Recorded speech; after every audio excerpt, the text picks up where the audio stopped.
E anche questa mattina, prima di presentare la gradita ospite, leggiamo questa paginetta di questo libro molto intrigante, Il viaggio di mamma Teresa, per ricordare anche tutte le mamme che hanno perso i loro figli, quelli che li stanno cercando, quelli che li stanno perdendo, perché veramente è un momento difficilissimo. Allora, iniziamo.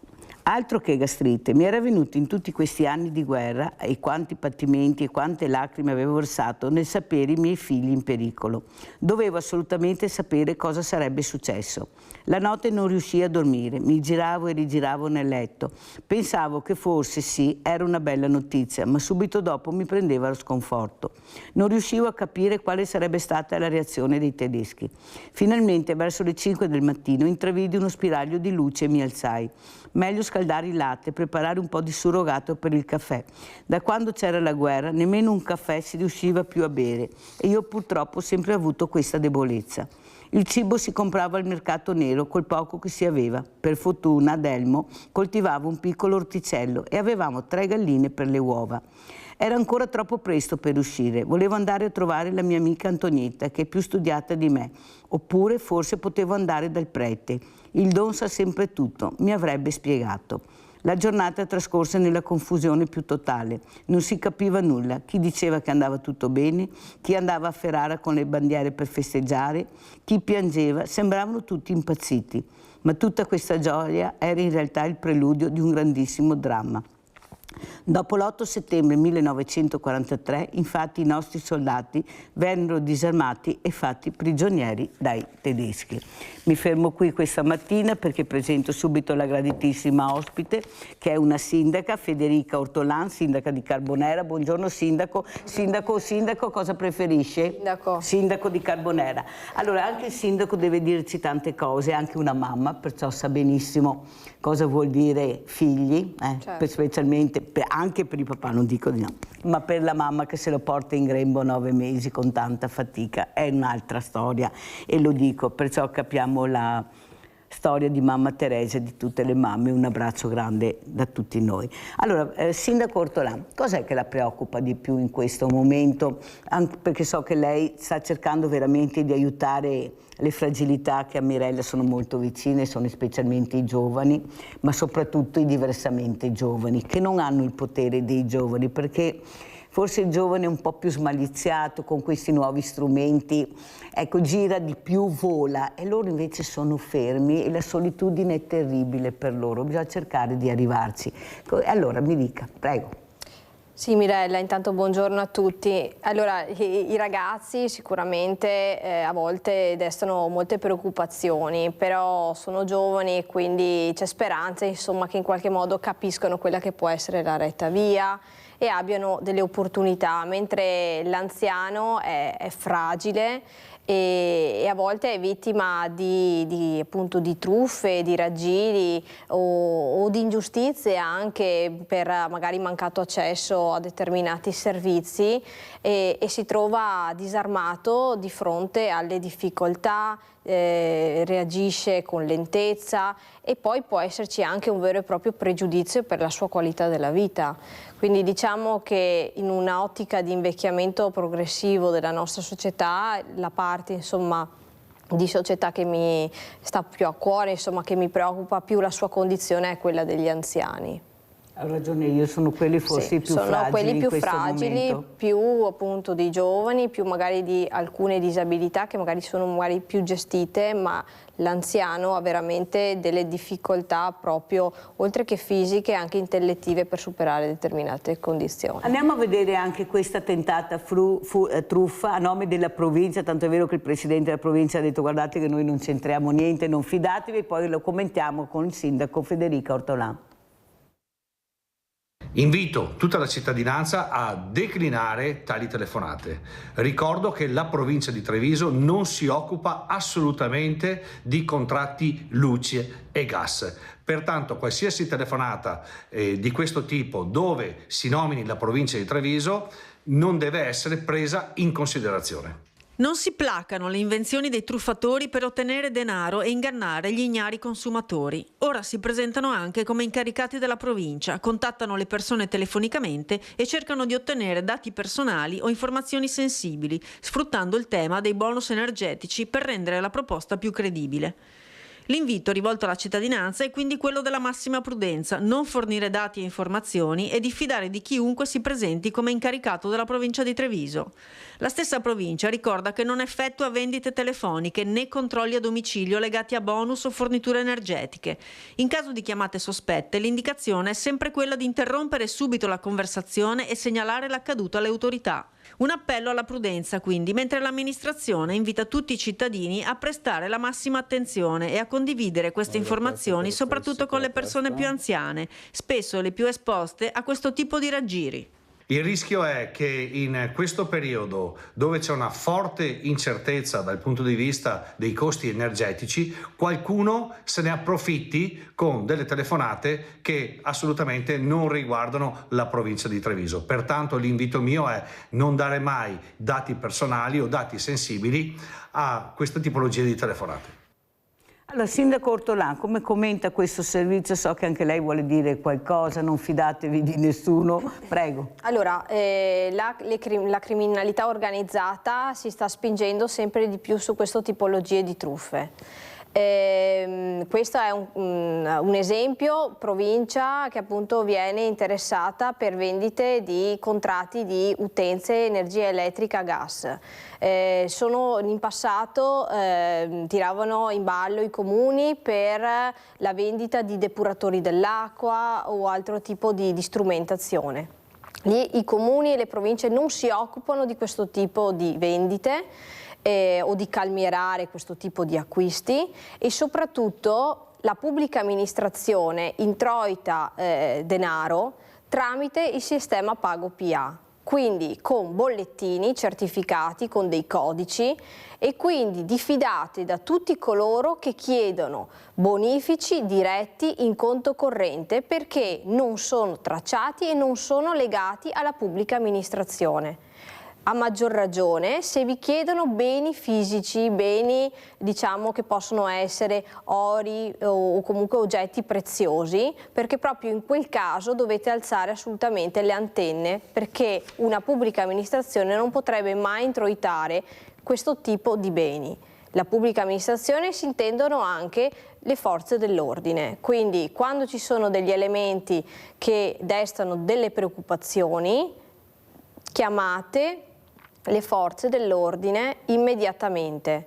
Altra cosa, spesso tengono gli anziani legati al telefono proprio per evitare che loro possano chiamare le forze dell'ordine per avvisare. Quindi in quel caso interrompete la chiamata, prendetevi del tempo, chiamate subito le forze dell'ordine, non fatevi tenere al telefono. Allora adesso andiamo a vedere questa rapina terribile in villa, è successo proprio ieri, andiamo a sentire e poi commentiamo, perché veramente dobbiamo stare attenti di più anche in casa.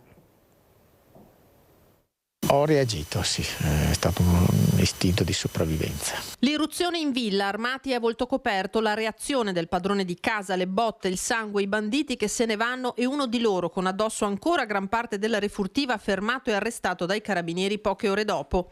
È la sequenza della drammatica rapina messa a segno intorno alle 21 da 3 banditi in via Pederiva, zona Padean, a Pieve di Soligo, nell'abitazione del dentista Alessandro Bubola, 59 anni, e della moglie Rossella Tramet, che si trovavano insieme ai 2 figli minori di 16 e 20 anni.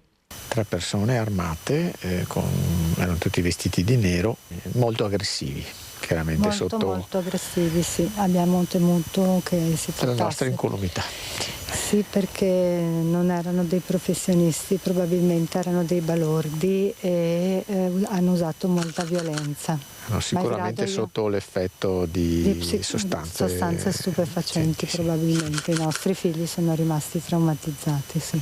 Bubola racconta di aver aperto la porta senza timori, spesso a suonare sono i vicini che gli riportano il cagnolino che si allontana da casa, tanto più dice che non l'aveva neppure sentito abbaiare, e invece a farsi avanti sono 3 giovanissimi armati di coltello e pistola col volto coperto da caschi neri. È stato una scena che sembrava un film. Sì, ecco, ci siamo sentiti dentro la scena di un film. quelle cose che siamo purtroppo assuefatti a questa violenza che ci sembra sempre virtuale.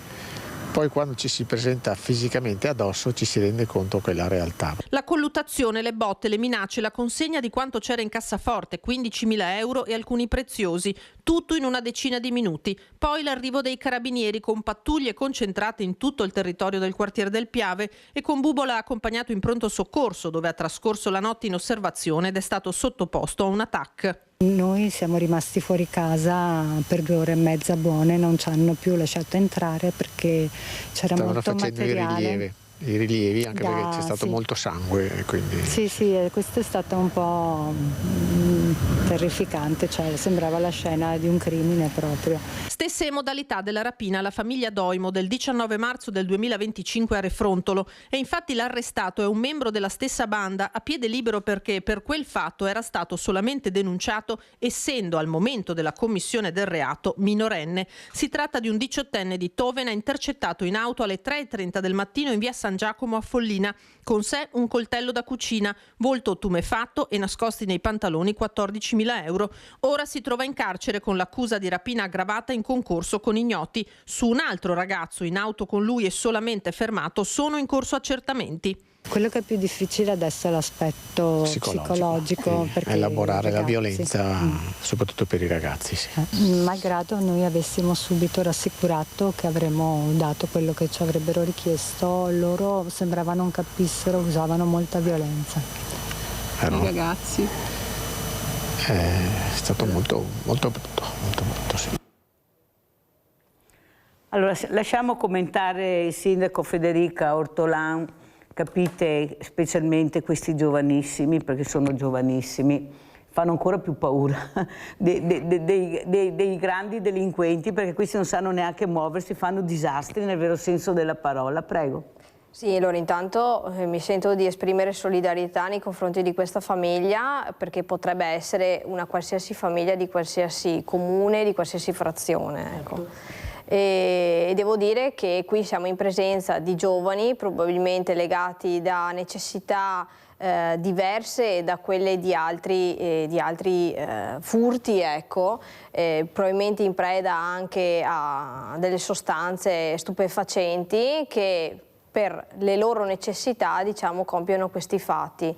Devo dire che ripongo comunque fiducia nelle forze dell'ordine perché fanno un lavoro egregio e sono diciamo, speranzosa sul fatto che riescono comunque a intercettarli. Sono invece un po' meno fiduciosa sul fatto che abbiano una giusta conseguenza come pena, come davanti alla legge, perché effettivamente c'è un vuoto normativo sulla gestione di questi fatti criminosi. Molto spesso questi soggetti rimangono a piede libero e non subiscono delle conseguenze, delle restrizioni alla loro vita e quindi continuano a delinquere all'infinito finché non combinano un fatto ancora più grave, perché magari ci scappa il morto. E lo sta dicendo un avvocato, perché Federico Ortolan è un commercialista. Commercialista, però penso che col ruolo che ha del sindaco qualcosa sia riuscita a capire, che non funzionano, le leggi che abbiamo non funzionano. Sono le stesse forze dell'ordine che sono preoccupate in tal senso, perché hanno le armi spuntate. Avrebbero bisogno che questi soggetti rimanessero in carcere o facessero veramente un percorso restrittivo importante. In carcere non potremmo farli lavorare tutto il giorno. Sì, il problema è che dopo costa anche farli lavorare, perché bisogna farli seguire da qualcuno, bisogna stargli dietro, essere sicuri che non scappino, quindi c'è tutto un sistema poi che si deve attivare, quindi risorse pubbliche che vengono destinate anche per stargli dietro a questi soggetti. Maurizio da Conserve, vai Maurizio. Ciao Mirella, ciao. Buongiorno Sindaco. Allora, innanzitutto rendiamoci conto che la giustizia non esiste più da qualche anno. Non so se vi siete resi conto. Allora, noi poveri cittadini siamo abbandonati a se stessi per il semplice fatto che i poliziotti, quando beccano un ladro, non possono reagire. Allora, qui mi viene una domanda spontanea. Allora, Se un poliziotto, ripeto, parlo di un poliziotto carabiniere, se un poliziotto non riesce a difendersi dal ladro o viceversa, che il ladro entri in casa tua e tu non ti puoi difendere, dobbiamo lasciare, noi cittadini dobbiamo lasciare spalancati alle porte a questi signori, oppure ci dobbiamo difendere? No, perché qui allora sta passando un messaggio che il cittadino, visto che la magistratura vuole questo, a questo punto io parlo di qualunque magistrato, perché i magistrati il 90% sono dalla parte dei delinquenti, non si possono toccare. Il poliziotto sì, ma il ladro non si può toccare per ovvi motivi. Adesso non lo so il motivo quale sarebbe. Comunque io ne avrei tante da dire. Alla fine di tutto io dico una cosa: sarebbe ora che il cittadino reagisca e che si difenda in casa, perché se io vedo un estraneo che entra in casa mia, io non lo so come andrà a finire, ecco, però quel signore che entra in casa mia, una gamba o un braccio glielo spezzo di sicuro, ok?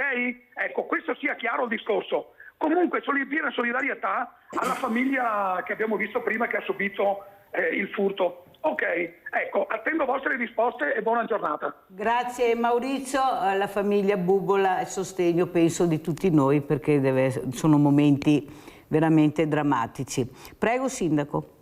Sì, diciamo che quello che possono fare le forze dell'ordine sicuramente lo fanno.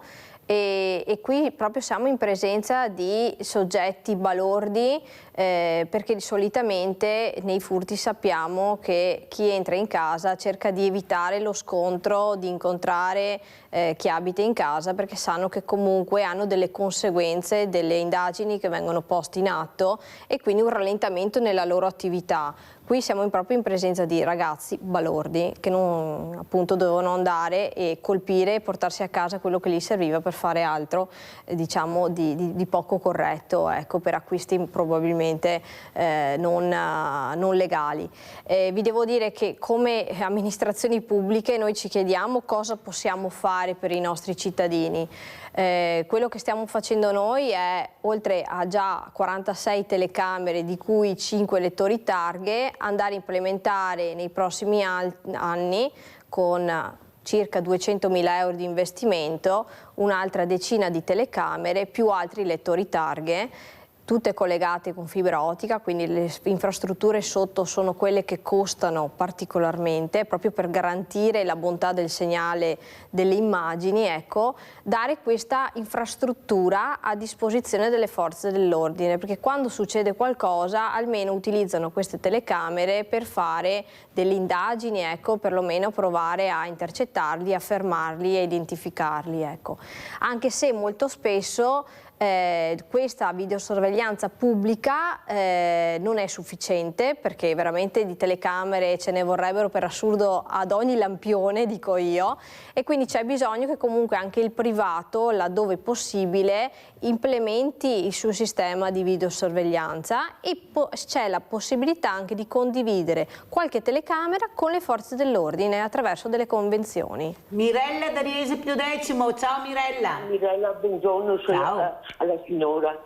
Ecco, voglio dire, no, 3 settimane fa, di venerdì, 21 giorni fa insomma, di venerdì notte è successo qua, proprio dove abito io, davanti a pochi metri, che è la posta, e hanno svalidato e rotto il bancomat alle 2 e qualcosa di notte. Io ero appena andata a letto e dopo ho sentito un bombardamento, torna in salotto, tira sulla persiana, guarda, insomma c'era tutto il vetro rotto dell'ufficio e più il bancomat, insomma, assaltato.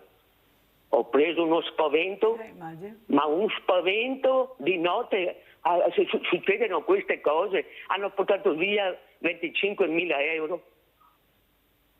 Grazie cara Mirella, grazie. Un abbraccio cara Mirella. Quello che però volevo dire anche al nostro Maurizio, guarda che i giudici applicano le leggi, dopo per carità bisogna vedere come, ma sono le leggi che sono sbagliate, che impediscono anche alle forze dell'ordine di fare il loro dovere, di arrestarli e di arrestarli veramente, perché dopo sono fuori, avete sentito, questo 18enne aveva già dei precedenti, ma è colpa della droga, è sempre colpa di qualcun altro, però intanto chi subisce diventa veramente per lui un problema. Andiamo a vedere la seconda parte di questa rapina in villa. Penso che sia una situazione orrenda, che alle 9 di sera non si può aprire la porta perché c'hai 3 energumeni che con un coltello ti minacciano e ti provano a rubare le cose in casa. Ettore, 22 anni, è il figlio maggiore di Alessandro Bubola e Rossella Tramet, l'unico della famiglia a non essere in casa al momento della rapina, ma non per questo meno scosso di genitori e fratelli. È rientrato in fretta da Ferrara, dove frequenta l'università, per stare accanto ai familiari sconvolti e provati anche fisicamente per la violenta aggressione subita in una serata come tante, in cui certo non si aspettavano che a suonare al campanello fossero dei banditi armati. Stanno bene, sono traumatizzati, hanno visto un coltello alla gola e quindi è una situazione molto scomoda e non lo so, io sono stato molto agitato e sono salito il prima possibile. Non lo so, io non c'ero, per fortuna non so come avrei reagito, però i miei genitori sono stati tutti, sono stati bravi, i miei fratelli minorenni hanno tenuto il sangue freddo e è andata bene per fortuna. Le forze dell'ordine hanno fatto il loro lavoro alle 3:30 di notte e basta. Ettore, così come i genitori, ringrazia i carabinieri di Pieve di Soligo e Vittorio Veneto che nel giro di poche ore hanno arrestato il 18enne di Cison di Valmarino mentre rientrava verso casa con addosso la refurtiva 14.000 euro. Proprio quello con cui il padre ha ingaggiato una colluttazione, finendo entrambi col volto tumefatto. Una rapina sanguinosa, una violenza gratuita e a fare da sfondo ancora una volta il quartiere del Piave. Un episodio che questa notte, anche nelle prime ore di mattina, porta in un paese che è sereno e tranquillo sicuramente la quotidianità di una cronaca che non vogliamo mai sentire. Il sindaco esprime aperta solidarietà alla famiglia. Rossella Tramet è stata dipendente comunale e subito il primo cittadino ha voluto farle arrivare la vicinanza della comunità. Io ho scritto alla moglie, probabilmente andrò a trovarli perché lascio che, conoscendo proprio come sono queste situazioni, che ci siano un po' di ore anche per riprendersi dallo shock, da una questione che all'improvviso la tua vita cambia perché ti trovi delle persone che ti rovinano la quotidianità, ma non solo quella di quel giorno,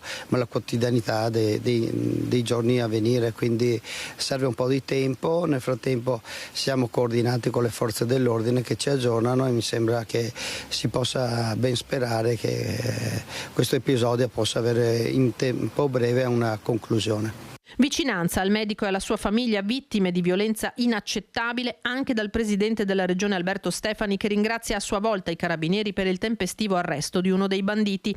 Episodi come questo colpiscono profondamente perché avvengono nel luogo che dovrebbe essere il più sicuro per ogni persona, la propria casa, scrive il presidente. Confido che le indagini consentano di individuare al più presto anche gli altri complici coinvolti nella rapina. Abbiamo Rinaldo da Venezia, vai Rinaldo. Ciao Mirella e buongiorno a tutti gli ospiti. Questi episodi non dovrebbero succedere perché vediamo la possibilità di fare alla gente che fa queste rapine, queste robe. Non ha nessuna paura perché non succede niente. Quando chi gata fai, dopo 3 giorni si fuori, è vergognoso. Dai musulmani, sappiamo le regole sue. Quando chi scappa uno che va a rubare, che fa sti scempi che di qua, o gli taglia il mano, o gli va in galera a 40 anni. Da noi altri, poco che manca che diremo una medaglia. Tutti i governi, del qualsiasi tipo politico, chi che ne governa, va bene, dalla sicurezza, dalla sorveglianza, da tutto, non ha nessuna paura, perché gli dà scorta. Ma la povera gente in casa, che va a lavorare una vita, e si è fatto un poco di casa, qualcosa, in rubato panche, paio di chiaia, arriva questi servi che è qua, ma dai Mirella, non potremo sempre parlare delle stesse robe, ma sì mi dispiace, il sindaco è questo, tutti vi dispiace, però è che parole la gente, che voi fatti, chi ha fatto un reato, che se leggi, ti metti in pratica, ma poi le leggi, e fa il Parlamento Mirella. I giudici che dà la pena in base alle leggi che dà. gli avvocati gli propone il processo curto, che in maniera si dà da dare 3 anni, viene da 1 e mezzo e non venga era, e la colpa è nostra, non dei ladri, perché se siamo chi faccia, è la colpa degli altri cittadini, no? Che voteremo sempre sbagliato.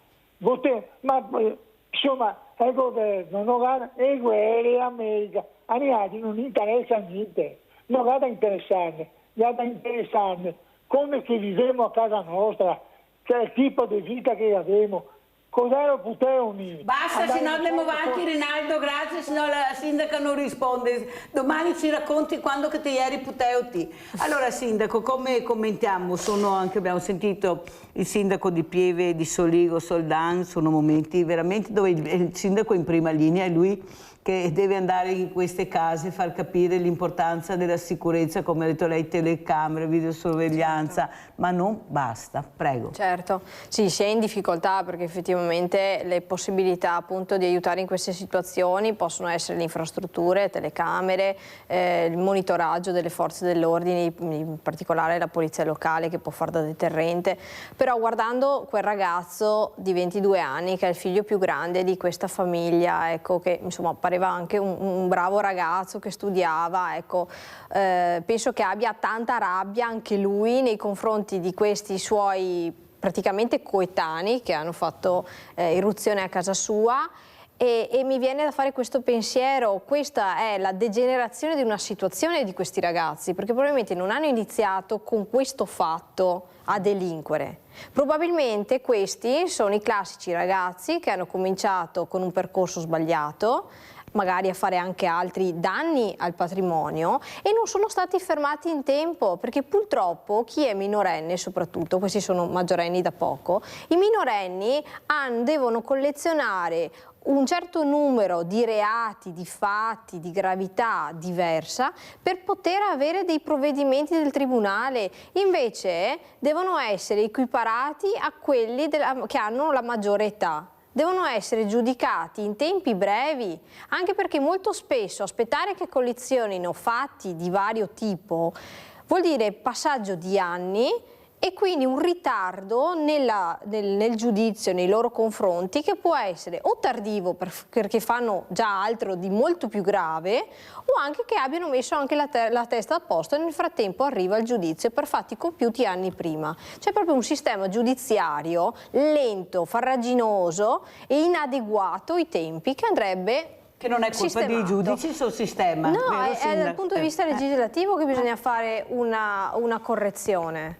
Adriana da Jesolo, ciao Adriana. Buongiorno Mirella. Buongiorno. E buongiorno sua ospite. Io volevo dire una cosa di tutti questi che dicono extracomunitari, diciamo. Buongiorno, ecco. Diciamo, lei sa che io sono venuta da Croazia di quella guerra del 91.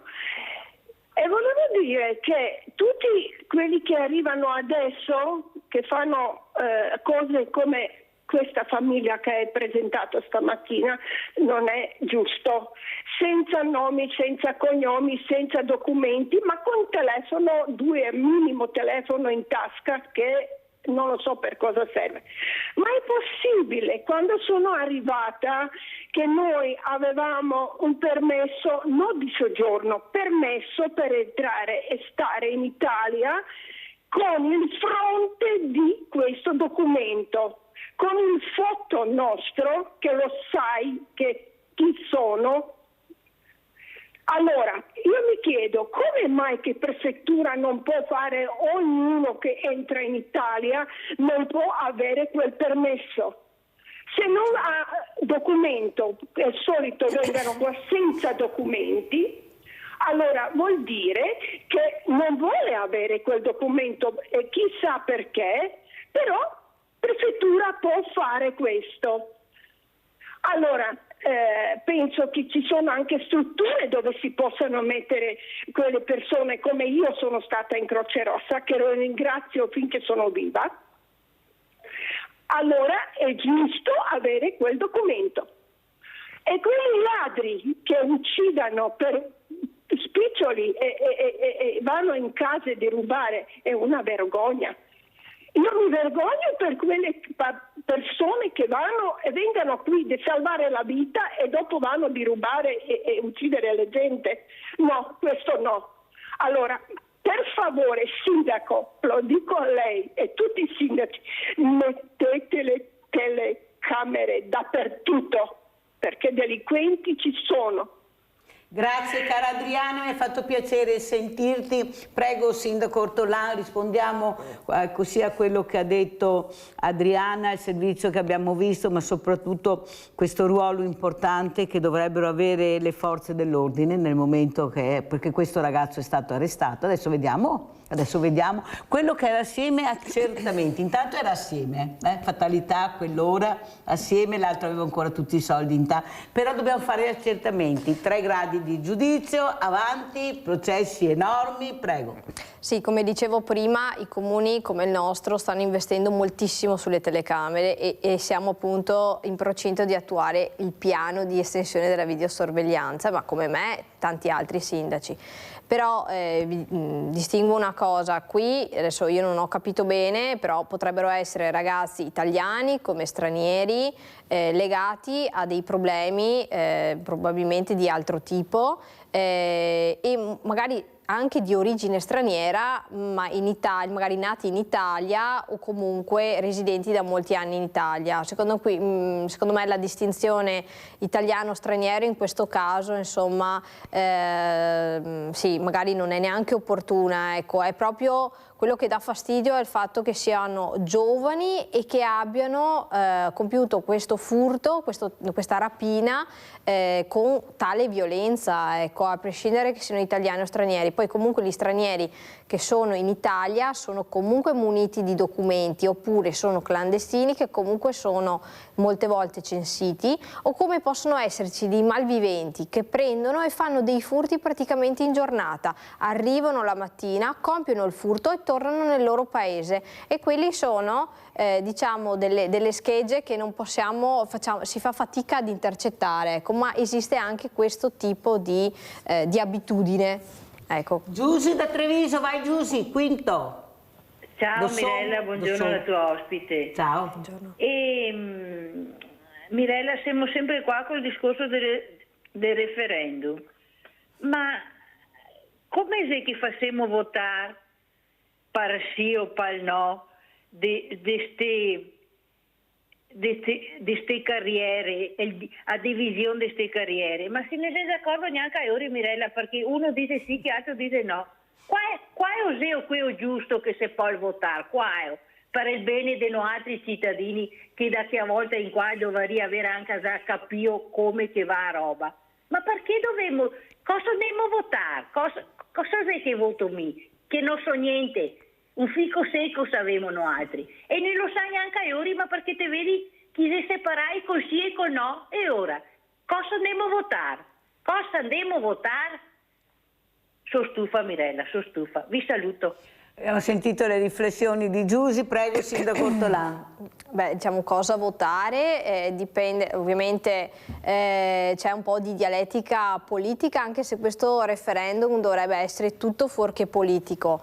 Poi esistono comunque degli incontri, sabato mattina a Treviso c'è quello per esempio organizzato dall'Ordine degli Avvocati, con dei relatori che spiegano le ragioni del sì e del no, e quindi diciamo che sta a ogni cittadino informarsi su quello che è lo stato, l'impostazione diciamo giuridica di questo sistema e decidere appunto quello che è meglio per il nostro paese. Per quanto mi riguarda mi sento di sposare la tesi ovviamente di votare sì al referendum, semplicemente per il fatto che chi giudica non deve essere scelto da chi è giudicato.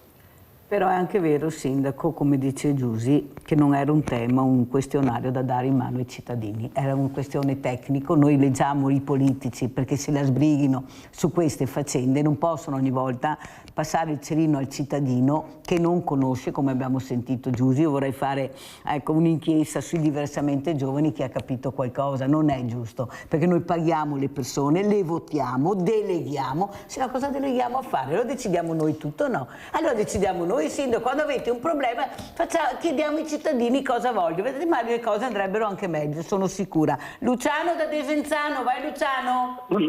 Mirella, ciao. Buongiorno sindaco, buongiorno. Ho sentito la signora l'ultima, ha completamente ragione. Adesso se mi dai un minuto ti spiego. Io non dico cosa voto, ma chi vinca il sì o il no cambia poco, perché la giustizia in Italia funziona malissimo. Questo lo sapete, lo sappiamo tutti, no? Processi che durano anni e anni, magari dei colpevoli che dopo 7 anni il processo va a finire, dopo 7 anni, ed è sbagliato, perché uno denunciato, io se sono denunciato sindaco, voglio essere, se sono innocente, finire il processo e essere assolto. Sono colpevole, devo essere condannato. 2, ho sentito l'altro giorno un signore, non politico, ha detto una cosa veramente giustissima, no? Non dovevano entrarci in questo referendum i politici e ancora meno i magistrati, perché non è una riforma contro i magistrati. Il magistrato, il giudice, deve andare in ufficio e aiutatemi a applicare le leggi fatte in Parlamento. Vi faccio l'ultimo esempio, sindaco, perché lei è giovane. Io ho votato sì, ho 80 anni a ottobre, ho votato sì al nucleare, Mirella, no? Ti ricordi? Sì. Mi sembra 2 referendum, no? Ma ci volevano non i politici, ci volevano dei tecnici che gli dicevano al popolo italiano: guardate, in Europa abbiamo 200 centrali nucleari, in Francia 58, adesso in Spagna 30, Svizzera, Austria, in Slovenia 3 milioni di abitanti stanno costruendo la terza. Se adesso pagate 100 euro al mese, se chiudiamo queste 3 centrali, pagherete 130, 140 con tutte le centrali che ci sono, no? È scoppiato a Chernobyl, ha fatto un disastro, scoppia in Svizzera, una Austria, siamo colpiti. Non doveva essere fatto questo referendum e doveva essere spiegato bene, Mirella, dai tecnici, da ingegneri. Capisci cosa mi intendo? Certo. Il popolo doveva essere informato bene, così anche questo. Io ho capito, ma dopo questo sì o no ci deve essere fatto tante riforme per questa giustizia. Mirella, grazie, sindaco, la saluto, buongiorno a tutti. Grazie caro Luciano, grazie anche a te, ma se tu ti ricordi ho invitato un fisico, ma un fisico veramente dalla Liguria, il quale ha detto: non parlate di nucleare in Italia, non parlate di nucleare, e ha esposto il perché non parlate del nucleare. Cioè è un tecnico, non è inventato, l'ho invitato l'ultimo della classe. Ecco, io vorrei farsi sentire quello che dice questo fisico, perché di questo stiamo parlando, sono loro che devono parlare, che sanno. Poi noi dobbiamo ascoltare e decidere, però dobbiamo ascoltare le persone competenti, non quelli che pensano di sapere. Anche qua i politici ogni tanto un passo al lato non sarebbe male, sindaco Ortolan, su certi temi, già a dire la verità. Prego sindaco, come commentiamo? Allora, intanto ci sono delle materie che spettano al popolo. E quindi diciamo che noi non dobbiamo essere pigri, ma dobbiamo cogliere l'occasione per informarci, perché spetta anche al cittadino fare la propria parte. E quindi diciamo sì, è difficile informarsi e avere una linea, però questa è l'occasione per farlo, per capire come funziona il sistema, per andare a approfondire quello che dice la nostra Costituzione. Insomma, è un'occasione di approfondimento. E poi ci sono ovviamente dei temi che sono legati comunque a un'opinione pubblica e quindi possono essere anche sottoposti a un certo tipo di vaglio.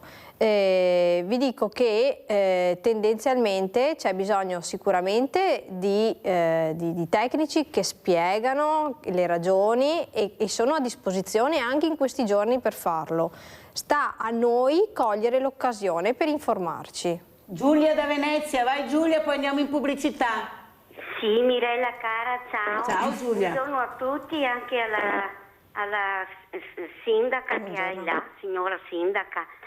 Allora Mirella, io volevo dire che ho le idee molto chiare da tanto tempo e voto no. Perché Mirella, la nostra Costituzione cosa c'entra con la separazione delle carriere? Toccare 7 articoli della Costituzione. Siccome per me la Costituzione è sacra, perché non l'hanno fatta loro, che con le facce da mentitori di quelli che sono là, che ci governano, che un giorno dicono una cosa, poi un altro giorno ne dicono un'altra. La Costituzione l'hanno fatta a fine guerra, dopo un grande spargimento di sangue, e l'hanno fatta delle persone pensando a quello che facevano. Allora io faccio una domanda, se la signora sindaca mi vuol rispondere, perché toccano 7 articoli della Costituzione? Perché la separazione delle carriere l'abbiamo già, l'ha fatta alla Cartabia. E che se mi può spiegare il motivo perché toccano 7 articoli della Costituzione. Vi ringrazio, vi auguro una buona giornata, ciao Mirella e buongiorno a tutti. Ciao cara Giulia, ciao, un abbraccio anche da parte mia. Prego Sindaco. Allora, premetto che io sono, non sono un tecnico, in possesso di tutte le competenze per poter rispondere a tutte le vostre domande. Però la nostra Carta Costituzionale detta l'orientamento dei poteri dello Stato, quindi comunque anche la sfera giudicante, ecco, del nostro sistema, e quindi è per questo che alcuni principi sono contenuti nella Costituzione, ecco, e sono quelli che possono essere in questo caso cambiati per cambiare un sistema, la regolazione e la gestione di un sistema. Pubblicità.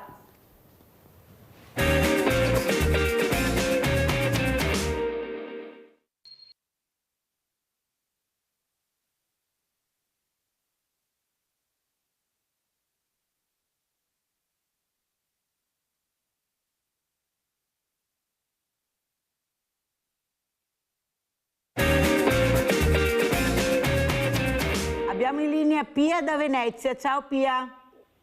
Ciao Mirella. Niente, volevo farti una domanda. Perché mi hanno dato, non ho bisogno, ho 83 anni fra poco e sono autosufficiente. Mi hanno dato l'avvocato di sostegno, va bene? E questo qua non posso fare niente. Sono sola. Chiedo di fare l'ISEE, non lo fa, dice che lo fa, trova tutte le scuse, non so cosa fare.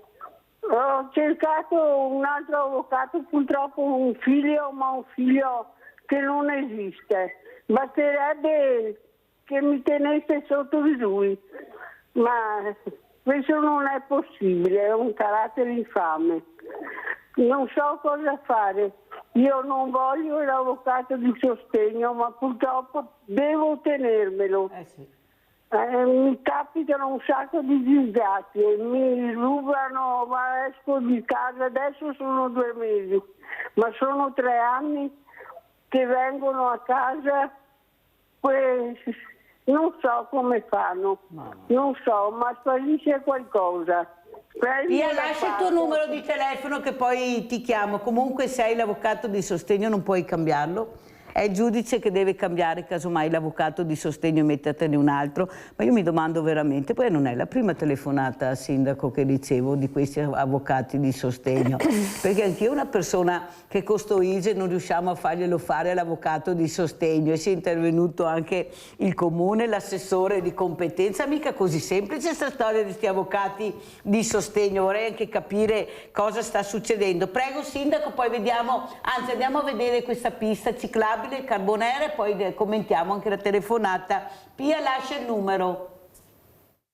Non mollano i residenti di via Castello a Carbonera, determinati a far sentire anche in regione le loro osservazioni sulla ciclabile di prossima costruzione che passerà proprio davanti alle loro case. Nei mesi scorsi hanno contestato le modalità del comune che a loro dire non li avrebbe coinvolti nel progetto. Ora entrano nel merito dell'opera stessa, del costo di 2 milioni di euro e finanziata in parte dalla regione stessa. 2 punti cruciali. Il primo, che il sottopasso verrà realizzato, è solo pedonale, dunque non anche ciclabile, dicono loro, né inclusivo, inficiando la mission dell'opera come la legge richiede. Il secondo invece tocca anche il nuovo codice della strada. Poi ci appelliamo anche al codice della strada che è stato approvato il 14 dicembre del 2024, in cui il progettista, qualora ci sia la possibilità di fare una pista ciclabile vera e propria, è obbligato a fare la pista ciclabile vera e propria. Questa qua è una corsia ciclabile. Sarebbe una corsia ciclabile. Per noi c'è la possibilità di avere una pista ciclabile vera e propria con sottopasso ciclabile di là del sottopasso attualmente esistente, quindi ad ovest del sottopasso esistente. Il progetto che i cittadini hanno presentato all'amministrazione si differenzia da quello comunale perché sfrutterebbe l'area già ciclabile che oggi passa per via Castello per raccordarsi all'attuale sottopasso. Quello comunale invece entra nella piccola enclave di via Castello dove già sono arrivati espropri, recinzioni e taglio del verde. Diciamo che hanno distrutto un po' la nostra comunità perché queste famiglie erano sulla stradina chiusa, a fine anno in estate si faceva una bella cena tutti assieme, adesso siamo un po' così, un po' divisi, nel senso che non c'è più la comunità che c'era prima e anche perché già la strada è stretta, fanno la pista qua per i residenti che devono uscire con la macchina, non è così bello, insomma, anche per i parcheggi tutto. Rispetto a tutte le altre alternative che c'erano attorno hanno scelto proprio la più intrusiva, diciamo, che hanno sconvolto la proprietà della gente più che altro. Potevano fare l'altro lato del sottopasso esistente e non prendere tutta sta terra, tagliare tutti questi alberi e tutto il verde, praticamente sostituiranno con un blocco di cemento tutto il verde che c'era prima qua. Un progetto che però l'amministrazione non ha considerato eseguibile e mentre alcuni cittadini stanno ancora aspettando i giusti indennizi o gli accessi agli atti richiesti, il comune va avanti. E il comune è qui questa mattina che risponderà a queste persone. Prego, sindaco. Allora, intanto è una strada trafficatissima perché porta più di 5.000 veicoli al giorno, perché è una strada di collegamento nord-sud Treviso e quindi andava messa in sicurezza l'utenza debole. Abbiamo preso finanziamenti dalla Urbana di Treviso, circa 400.000 euro, più altri 671.000 euro da Ferrovie dello Stato su 2 milioni di opera, quindi metà opera è pagata da contributi. Abbiamo scelto la soluzione meno costosa e più sicura, nel senso che sfrutta una strada pubblica dove una volta c'era un casello. Al posto del casello viene fatto un sottopasso che sarà pienamente ciclabile e anche a norma per i disabili, quindi la persona in carrozzina o la mamma col passeggino potrà tranquillamente transitare in questo sottopasso. L'opzione ipotizzata da questo gruppo di residenti non è attuabile per il fatto che ha dei costi notevolmente superiori per espropri, per il fatto che il sottopasso non può essere adeguato, quello esistente, perché prima deve essere adeguata la dimensione della carreggiata, quindi i lati rimangono assolutamente insignificanti per la ciclabilità. Un sottopasso adiacente avrebbe voluto dire comunque l'interruzione del traffico in questa arteria che già è stata chiusa 3 settimane, è stata una disperazione. E costruirlo adiacente comunque avrebbe portato comunque costi ben superiori a quelli previsti attualmente, senza considerare che proprio ci sarebbe stata una barriera fisica difficilmente superabile perché appena dopo la rampa che sale verso Silea ci sono delle case che sono proprio con l'angolo in strada, quindi in quel punto lì la pista ciclabile non sarebbe stato possibile realizzarla su quel lato della strada.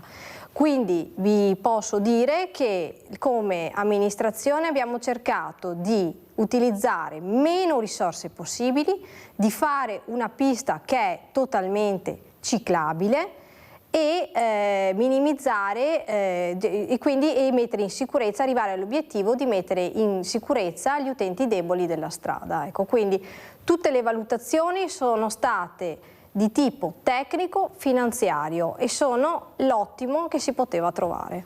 Allora vediamo un'altra pista ciclabile che collega appunto Carbonera Spresiano, andiamo a vedere.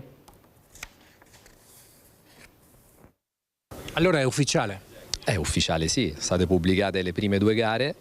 La prima importante per la demolizione di quelle opere non necessarie per il nuovo progetto e la seconda per l'assegnazione del progetto esecutivo. Il progetto del nuovo velodromo di Lovadina di Spresiano entra finalmente nella fase operativa. Nel pomeriggio del 1° dicembre sono stati pubblicati i 2 bandi decisivi, uno per la demolizione delle parti non più compatibili con il nuovo progetto, realizzate tra il 2018 e il 2019 dalla ditta Pessina prima del fallimento, e l'altro per la costruzione dell'impianto definitivo. I cancelli del cantiere si riapriranno già a gennaio, quando partiranno le prime demolizioni. L'opera dovrà essere completata entro il 2028 in vista dei mondiali di ciclismo su pista del 2031. Sarà un velodromo di classe 1 all'avanguardia nel mondo. La capienza sarà di 2000 posti, quindi in linea con i grandi velodromi che ci sono in tutte le nazioni evolute nel mondo del ciclismo. E sarà polifunzionale perché deve essere gestibile e sostenibile, si potranno fare diversi sport, sarà adattissimo anche agli eventi e sarà ecosostenibile. Accanto all'opera principale prenderà forma un'altra infrastruttura strategica per il territorio, la nuova ciclopedonale Carbonera Spresiano, inserita nella programmazione del 2026, sarà finanziata per metà grazie ai 2 milioni del Fondo Unico Nazionale per il Turismo. Quindi paradossalmente da nord di Spresiano, dal fiume Piave, si arriverà fino a Jesolo. Quindi un progetto importante, ripeto, di sicurezza urbana, di sostenibilità ambientale, ma soprattutto un progetto turistico importantissimo anche in prospettiva appunto della realizzazione del nuovo velodromo. La pista unirà Treviso al futuro velodromo, valorizzando siti culturali, ricettivi e sportivi lungo il tracciato e collegando il percorso con gli itinerari del Montello e con la storica Claudia Augusta Altinate. La sinergia tra i comuni di Spresiano e Carbonera, insieme al supporto della Regione Veneto, è stata decisiva, ha sottolineato il sindaco Della Pietra. Siamo molto felici anche perché questa nuova opportunità di questa pista ciclopedonale è fortemente legata alla costruzione del velodromo. Gli fa eco il sindaco di Carbonera, Federica Ortolan. È una pista chiesta dei cittadini che chiedevano maggiore sicurezza in quel tratto stradale e adesso con la valenza turistica è possibile realizzare. Tra la ripresa dei lavori del velodromo e la futura ciclopedonale prende così forma un polo sportivo e turistico destinato a cambiare il volto dell'area trevigiana, attirando atleti, famiglie e visitatori da tutta Europa. Allora Sindaco, so che è un fiore all'occhiello per lei, è lei anche la promotrice in qualche maniera, perché ha detto le infrastrutture non ci sono, bisogna che le creiamo se vogliamo un velodromo veramente che funzioni. Prego. Sì, diciamo che è nato tutto appunto quando è stato valutato il progetto del velodromo, dove appunto assieme al collega Dalla Pietra e alla Regione Veneto abbiamo fatto un incontro per valutare quelle che potessero essere delle infrastrutture che mancavano nel progetto del velodromo, perché il velodromo aveva una sua dimensione diciamo ben definita.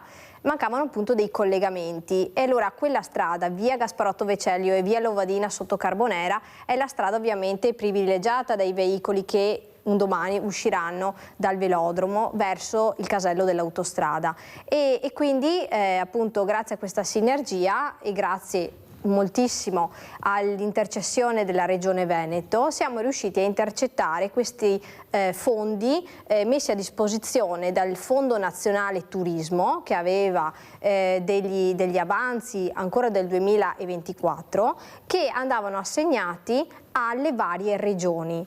Il Comune di Carbonera e il Comune di Spresiano hanno realizzato un progetto congiunto e hanno trasmesso in Regione, la quale a sua volta l'ha trasmesso al Ministero del Turismo, che ha avallato questo progetto, che ha valenza assolutamente turistica, ma anche di messa in sicurezza del territorio. Quindi io ne sono particolarmente fiera, perché un progetto che per quanto riguarda Carbonera cuba 3 milioni di euro, anche qui 1,5 milioni è finanziato dal Fondo Turismo. Il nostro territorio ha grandissime potenzialità turistiche, però deve avere le infrastrutture necessarie per effettivamente essere attrattivo, per poter essere raggiungibile e sicuro anche per chi vi abita. Quindi questa è una grandissima opportunità per la frazione di Vascon, ma anche per tutti coloro che si recheranno dal centro di Treviso al velodromo volendo in bicicletta. E magari arrivare a Jesolo. Allora anche bisogna investire nel territorio anche di Carbonera. Vediamo le locandine che ha portato Federica Ortolà, cosa succederà a breve anche per aiutare le persone fragili. Ecco, qui cosa stiamo vedendo? Allora, questo è un percorso che si chiama Muoviti con noi, sono delle attività ludico-motorie che partiranno la prossima settimana dal 17 di marzo, tutti i martedì, 1 ora e mezza, per persone anziane che hanno piacere di fare del movimento per migliorare la coordinazione, il senso dell'equilibrio e anche passare appunto queste ore in compagnia, ecco, divertendosi. Ferma, Sindaco, e chi non può muoversi, che non ha nessun mezzo di trasporto? Chiama in comune, si mette in contatto con i servizi sociali, c'è il trasporto sociale che può essere usufruito per questi casi. Come mai hai deciso di fare questo? Perché è un evento molto importante, la mobilità, io ho tanti medici, allora, muovetevi, sì. Ecco il messaggio, muovetevi, uscite. Certo. Allora, diciamo che la collaborazione, questa idea parte dalla collaborazione con ISRA, che è uno straordinario istituto che si occupa del servizio domiciliare a Carbonera, dei pasti caldi a domicilio e si occupa di tutta una serie di attività per l'invecchiamento attivo, tra cui questo. Siamo inseriti nella rete Alzheimer, tra l'altro, quindi diciamo che ci stiamo interessando a tutto questo tipo di attività. Questa è una, ma c'è anche la palestra cognitiva. Vediamo se c'è un'altra locandina, che ho visto locandine, visto che il tempo è tiranno. Eccola qua. Questa invece è un'importantissima iniziativa sulla prevenzione delle malattie cardiovascolari in collaborazione con AIDO di Carbonera e l'associazione Amici del Cuore. Prima un convegno il giovedì 26 marzo alle 20:30 in sala Aldo Moro, dove appunto parleremo di prevenzione, terapia e riabilitazione, e poi un check-up sanitario gratuito domenica 29 marzo dalle 8:30 alle 11 alla scuola media di Carbonera, appunto, arrivare a Di Giugno con il tesserino sanitario, ecco, e potete sottoporvi a questo check-up gratuito per le malattie cardiovascolari. Solo chi è di Carbonera, diciamo, o anche che, fuori? Diciamo che è il privilegio ovviamente i miei residenti, perché immagino che anche gli altri comuni possano prendere spunto a fare queste iniziative. Però se qualcuno viene da fuori, anche sì, visto che è gratuito, visto che è gratuito, lo sentiamo molto poco. Complimenti Sindaco Sebastiano da Abano, ben arrivato Sebastiano. Buongiorno signora Mirella, buongiorno. alla sua cara amica Sindaco, buongiorno a tutte e due. Niente, io volevo sapere un'informazione. Io ho visto tutto quello che stanno distruggendo con questo tram a Padova. Dico, a che cosa serve avere un tram quando ormai ci sono gli autobus elettrici 100%? Cioè, secondo me la città si è rovinata tanto con questo tram, perché vediamo il traffico anche di Lubano, di Messtrino, cioè a che cosa serve quando abbiamo gli autobus elettrici? Volevo sapere il sindaco che cosa ne pensa, perché per me la città purtroppo sta andando male a rotoli, non mi piace. Grazie caro Sebastiano. Grazie, molto chiaro. Prego Sindaco. Sì, io mi rimetto appunto all'amministrazione di Padova e sicuramente ci sarà un mobility manager che avrà valutato questo tipo di investimento per andare ad aiutare sicuramente quello che è la mobilità elettrica su gomma, quella dei bus, però appunto sulle ragioni di questo tipo di investimento e anche il cronoprogramma dei lavori è il caso che risponda appunto l'amministrazione di Padova, perché noi come amministrazione, ecco, abbiamo i bus, ecco, come infrastrutture. Il tram è un'infrastruttura che appunto non c'è nelle nostre zone. Come ci saluta, Sindaco? Ormai il tempo è andato.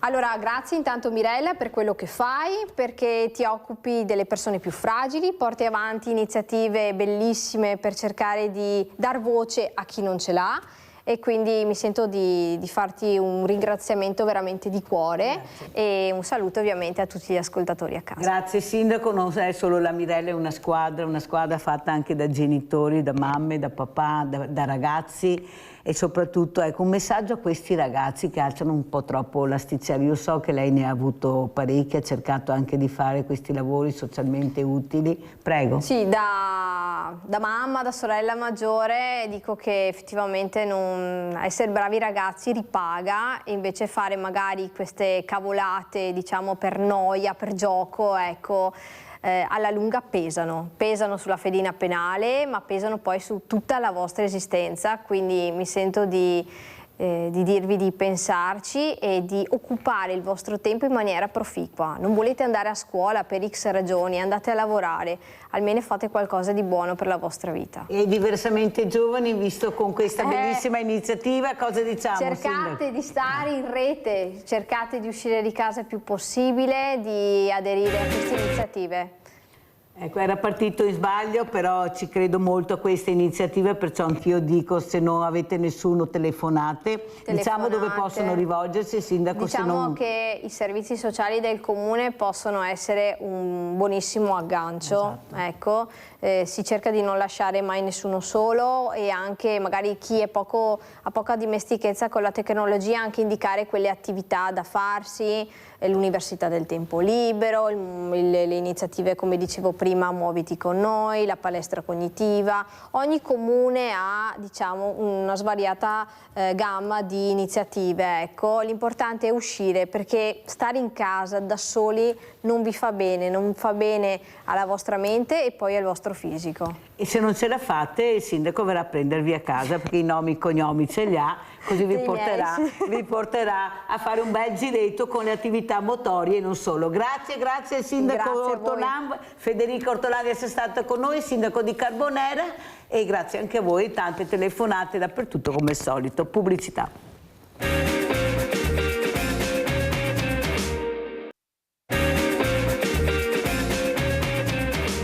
Subito due graditissimi ospiti. Abbiamo in presenza Daniele Minotto, vice direttore Associazione Veneziana Albergatori, che ringrazio veramente tantissimo perché è venuto anche in presenza. A Mirella piace molto la presenza, perché è un'altra cosa, lo SMIT non sa mai come funziona in Italia, specialmente anche qua nel nostro territorio. Saluto anche il sindaco di Jesolo, Christopher De Zotti. Grazie Sindaco anche a lei di essere qui a Sveglia Veneti questa mattina. Ha visto che ho invitato per capire anche come andrà la stagione, cosa state facendo. Stavo parlando col direttore Minotto, che a Mirella stanno molto a cuore i diversamente agili.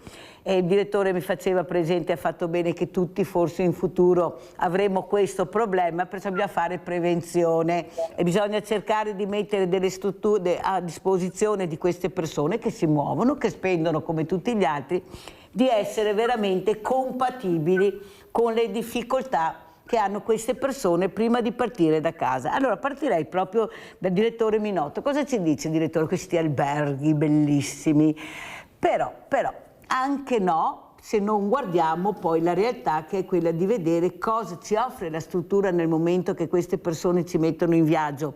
Le Paralimpiadi non a caso hanno dato una svolta e un'accelerazione non da poco. Prego, dottor Minotto. Intanto grazie per questa occasione di poter parlare del turismo come elemento inclusivo, e perché tutti hanno diritto di viaggiare, tutti hanno diritto di poter vedere le nostre splendide località, e noi dobbiamo essere come operatori in grado di saper accogliere.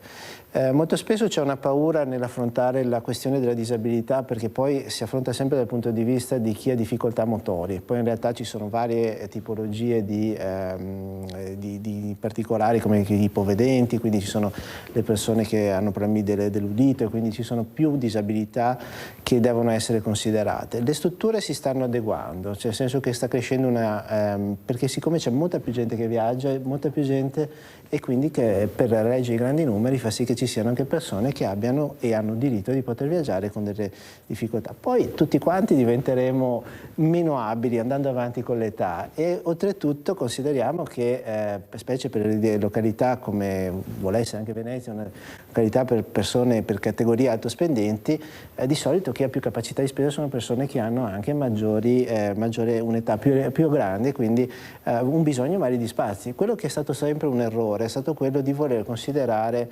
la stanza per i disabili una stanza d'ospedale, e questa è la cosa che non piace né all'imprenditore e piace ancora meno a quello all'ospite disabile, perché non ha per forza bisogno di avere 4 maniglioni, di avere una serie di ausili che sono superflui, perché poi se una persona allettata è difficile che possa viaggiare, ma una persona che ha affrontato un viaggio, che ha preso l'aereo, oppure si è mosso in macchina, magari ha bisogno di avere uno spazio un pochino più ampio per poter far aggirare con la carrozzina tra i sanitari del bagno, la camera, oppure non avere dei intralci dati dalla scrivania, quindi poter utilizzare tutti quelli che sono dei servizi che poi molto spesso ci accorgiamo che è più comodo anche per chi è più fortunato, che non ha questo tipo di disabilità, perché comunque è una stanza più comoda, magari sembra un pochino più strana perché non siamo abituati, ma sono una questione di abitudine. Difatti le strutture moderne, quelle che stanno comunque ristrutturando, e noi a Venezia stiamo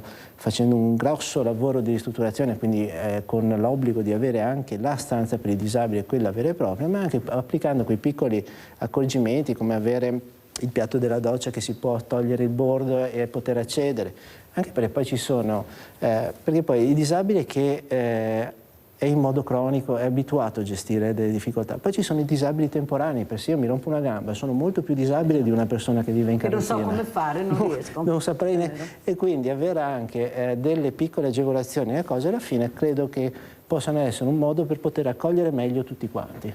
Allora, se non ci fosse dovremmo inventarlo, questo direttore, fanno bene a tenerselo bene stretto, mi raccomando, perché avete sentito è la filosofia di Beppe Vio, la palestra per tutti, la stanza d'albergo per tutti, non per disabile, non disabile. Sentiamo cosa ne pensa il sindaco Christopher De Zotti, lei è anche un albergatore, perciò stamattina vado a spasso a parlare di queste cose con voi. Prego sindaco.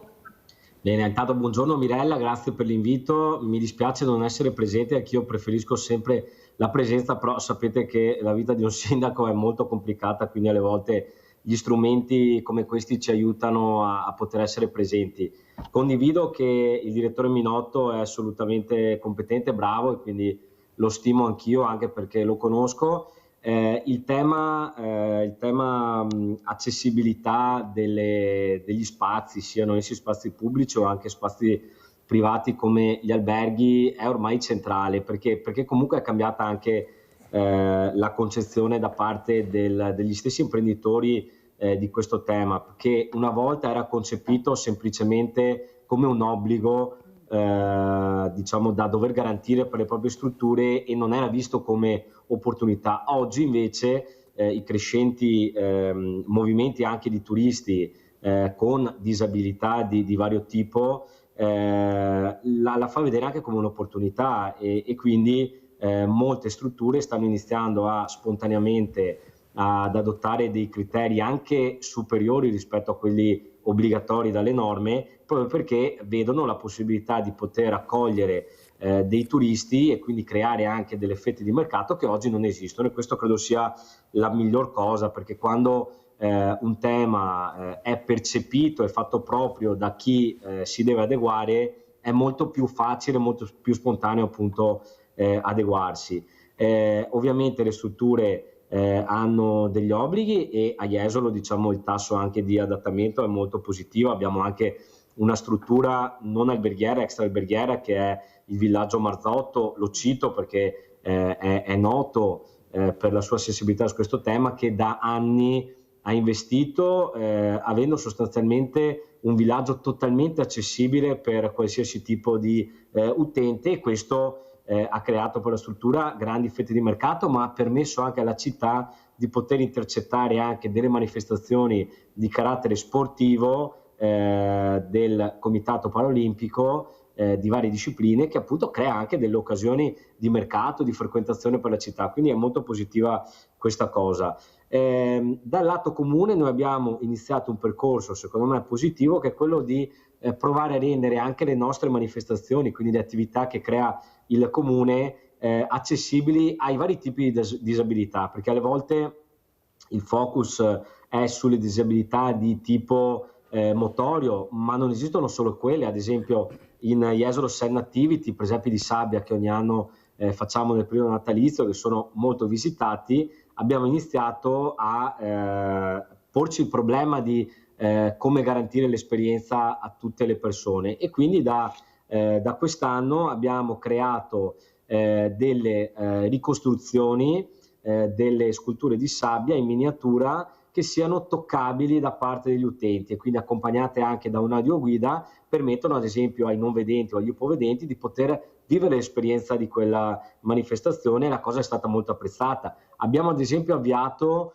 e questa è un'altra cosa secondo me molto interessante, con Autismore, che è un'associazione che si occupa di autismo nel nostro territorio, abbiamo avviato una collaborazione per permettere a ragazzi del territorio di poter collaborare alle nostre iniziative. Quindi proprio in Jesolo Sen Activity una persona segnalata da Autismore, un ragazzo, ha fatto parte lavorando attivamente a questa iniziativa. Crediamo che siano dei modi per diciamo creare occasioni e creare accessibilità e creare pari condizioni e pari diritti per tutti. La ringrazio Sindaco, io sono molto fiduciosa, lo dico sia al Sindaco De Zottis che al Dottor Minotto, perché trovo una mentalità diversa, specialmente quando ho sindaci o assessori, consiglieri, anche ministri giovani, molto più aperta, molto più vicina al sociale. Io è una vita che faccio questo, direttore, perciò vedo la differenza. Mentre una volta trovavo molte chiusure, molti impedimenti, non volevano capire che il diversamente agile è una persona normalissima, si muove solo in maniera diversa, ma delle volte ha una sensibilità e riesce a lavorare meglio anche del normodotato. Lo dicevo anche ieri, è un rappresentante molto importante di Confindustria, che forse dovremmo assumere di più queste persone, perché i numeri non tornano, poi volevo parlarne anche con lei. Però quello che mi fa specie, Sindaco Jesolo, è che siamo in ritardo. Siamo in ritardo, Sindaco De Zotti, lo dico anche al Dottor Minotto, glielo dicevo anche prima, rispetto a quello che la società poteva offrire. Noi parliamo di Paralimpiadi, ma abbiamo pochi alberghi. Giustamente il Dottor Minotto diceva sono vecchi, ma si doveva pensare prima. Ecco perché il mondo va avanti, i ragazzi stanno volando. Io ho visto a Padova 2 ragazzi diversamente agili, ma che si muovono con le loro carrozzine attrezzatissime, perché la ricerca e la scienza fanno passi da giganti di più, e loro prendono l'aereo, girano il mondo, però hanno bisogno, e quando li abbiamo intervistati hanno detto qui in Italia si fa più fatica di in altre realtà, e questa è la verità. Ecco, io spero che voi, visto quello che avete detto anche questa mattina, capiate l'importanza di investire. Ecco, bisogna investire, non c'è niente da fare, l'investimento poi porta guadagno, perché giustamente sono persone che arrivano, che spendono, arrivano con familiari, parenti, abbiamo visto le Paralimpiadi, perciò io sono dell'idea che se si investe nel diversamente agile diventa una risorsa, una vera risorsa. Leone da Trebasele, che poi sentiamo il direttor Minotto. Vai Leone! Ciao ragazzi, saluto i tuoi ospiti. Allora hai ragione Mirella, siamo in ritardo e siamo in ritardissimo. Cioè è uno scandalo che ancora adesso ci siano dei posti dove non sono attrezzati per i disabili, cioè è inimmaginabile. Una cosa però vorrei suggerire, perché proprio ieri ero per strada e mi sono trovato davanti una carrozzina di uno diversamente agile, come dici tu. E questa carrozzina era scura, non aveva... Tu non te ne accorgi di questa carrozzina. Si potrebbe suggerire che le carrozzine che vanno per strada fossero colorate con colori fosforescenti, che quando tu se guidi le vedi bene, e questo dovrebbe succedere anche per i ciclisti, perché tu hai dei ciclisti d'inverno vestiti di nero, che non hanno un faro, e tu te li trovi davanti, ti spaventi, cioè, e ti succede continuamente. Allora suggerire che la gente che va per strada si metta in condizioni di essere vista. Ciao Mirella, grazie. Guarda, sai che ti voglio bene, però non è vero, te lo posso assicurare, io mi occupo di questo, lo sai. Basta solo che accendino le luci, sembra di essere Luna Park, non credere che le carrozzine siano così invisibili. È perché non accendono le luci, io le farei accendere anche di giorno, hai ragione, hai perfettamente ragione, come le macchine, ma ti posso assicurare che hanno delle luci incredibili, coloratissime, sono anche molto belle poi accese più che spente. Allora, Torminotto, in base a quello che ho detto io, che abbiamo sentito anche da Leone, prego. Allora, è vero, quando si dice siamo in ritardo, sicuramente c'è stato un ritardo culturale, ma c'è anche un ritardo oggettivo, perché bisogna sempre considerare, ad esempio io lavoro per l'Associazione Veneziana Albergatori, e lavorare su un palazzo del 300, del 500, ed essendo il nostro paese principalmente visitato proprio per le città d'arte, bisogna far coesistere una serie di vincoli di tutela dei beni che non sono per forza voluti dall'imprenditore, delle mancanze, oppure sono delle cose che sono alle volte inaccettabili da parte degli organi di controllo. Bisogna avere, quello che diceva il signor Leone in questo momento è la verità, cioè l'applicare il buon senso nelle cose. Perché se esistono degli strumenti equipollenti per poter permettere a una carrozzina di transitare, e non è necessario che sia per forza un servoscala, perché non possiamo usare quello, ma solo perché non può essere omologato, certificato, gestito? Perché cosa vuol dire? Vuol dire che quella struttura resterà sempre inaccessibile, ma come possono essere musei, come possono essere edifici pubblici che non hanno la possibilità di essere gestiti, oppure applicare, come non si è mai riusciti sul Ponte della Costituzione a Venezia, nonostante sia nuovo, ad avere la possibilità di far transitare i disabili. Però è anche vero che c'è una fermata del Vaporetto da una parte all'altra, e noi abbiamo la fortuna nella città antica che muovendosi su acqua il problema della disabilità viene eliminato, perché il Vaporetto galleggia assieme alla piattaforma del pontile e di conseguenza si può transitare lo stesso. Poi è giusto che ci sia l'autonomia, però alle volte ci si blocca su dei problemi che si vuol far acuire quella che è la diversità. Non è un modo per togliere via quelli che sono degli stereotipi che non ha più senso che esistano. Giustamente veniva citata che sono un'opportunità. Di solito i disabili che trovano una struttura in grado di accoglierlo sta di più, quindi anche si guadagna di più, e di solito non è da solo, e di conseguenza sono anche più persone. Quindi di sicuro è un mercato importante, ma non deve essere considerato solo una questione di mercato, è una questione di civiltà. Noi facciamo accoglienza per mestiere, dobbiamo accogliere tutti, che siano culture, che siano provenienze, che siano condizioni diverse di potersi muovere, di poter vedere, di fare. Facciamo formazione anche al personale. C'è stato una volta, mi hanno raccontato di un episodio imbarazzante, dove addirittura... Lo racconti, direttore. Dove c'è stata in un ristorante dove il marito è disabile e la moglie normodotata, e il menù lo hanno dato alla moglie. E detto, non è che mangio una cosa diversa perché è in carrozzina. Però c'è questa forma quasi di paura alle volte di affrontare il rapporto con la persona primaria, facendolo anche in buona fede. Certo. Però alle volte ci sono davvero delle paure. Partiamo da un presupposto, una diversità c'è, sì c'è. Superata quella, ne parliamo.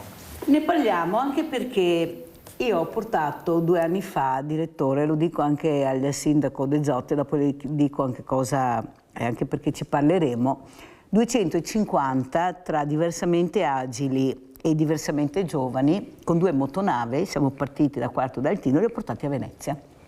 Siamo andati a visitare i musei civici, siamo entrati alla Fenice, ecco qua, se si vuole si può fare, perché la Fenice è stata strutturata anche per queste persone, e quello che mi ha colpito veramente è il direttore della Fenice, che è anche un mio carissimo amico, il dottor Henry. Quando li ha visti ha detto, intanto li chiamava colleghi, guardate, cosa volete dirmi? Ecco, questa sensibilità di trattare queste persone come una persona normale. Loro non vivono questa quotidianità. Però una cosa ho visto, direttor Minotto, che anche le persone, mentre transitavamo per arrivare in piazza San Marco, dove ci hanno premiati, ci hanno dato anche Leone d'Oro, il Comune di Venezia, in piazza San Marco, bellissimo. Ho portato via, sindaco, anche quelli che delle scuole facevano i bulletti, che tutti avevano paura, mi hanno detto: cosa fai? Guarda che ti prendi una responsabilità terribile. Ho dato loro i microfoni, erano loro che intervistavano, che facevano, è andato benissimo tutto.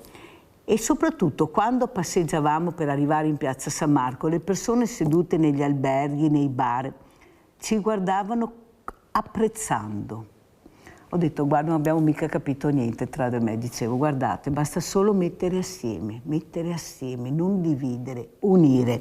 Allora, com'è possibile che ancora io faccio così tanta fatica per far capire anche alle scuole che questi ragazzi vanno inseriti in contesti diversi?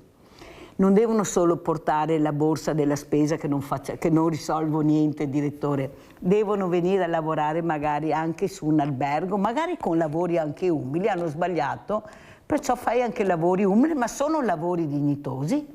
Non perché sono umili non sono dignitosi, perché io penso che bisogna dare la possibilità che se uno ha sbagliato di vedere se riusciamo a riprendere. Già ne abbiamo pochi giovani, cerchiamo almeno di capire come fare. Lo so che è molto difficile, ma guardate che ne avevo diversi. Quel giorno si sono comportati tutti bene perché li ho responsabilizzati, sapevano benissimo che se avessero sbagliato opportunità non ce ne sarebbero più state, ma soprattutto unire le forze. Cosa dice sindaco De Gio? Proprio cercare di mettere assieme più realtà, i diversamente giovani che sono una risorsa, i diversamente agili che sono una risorsa e quelli che sbagliano che possono essere anche una risorsa. Prego.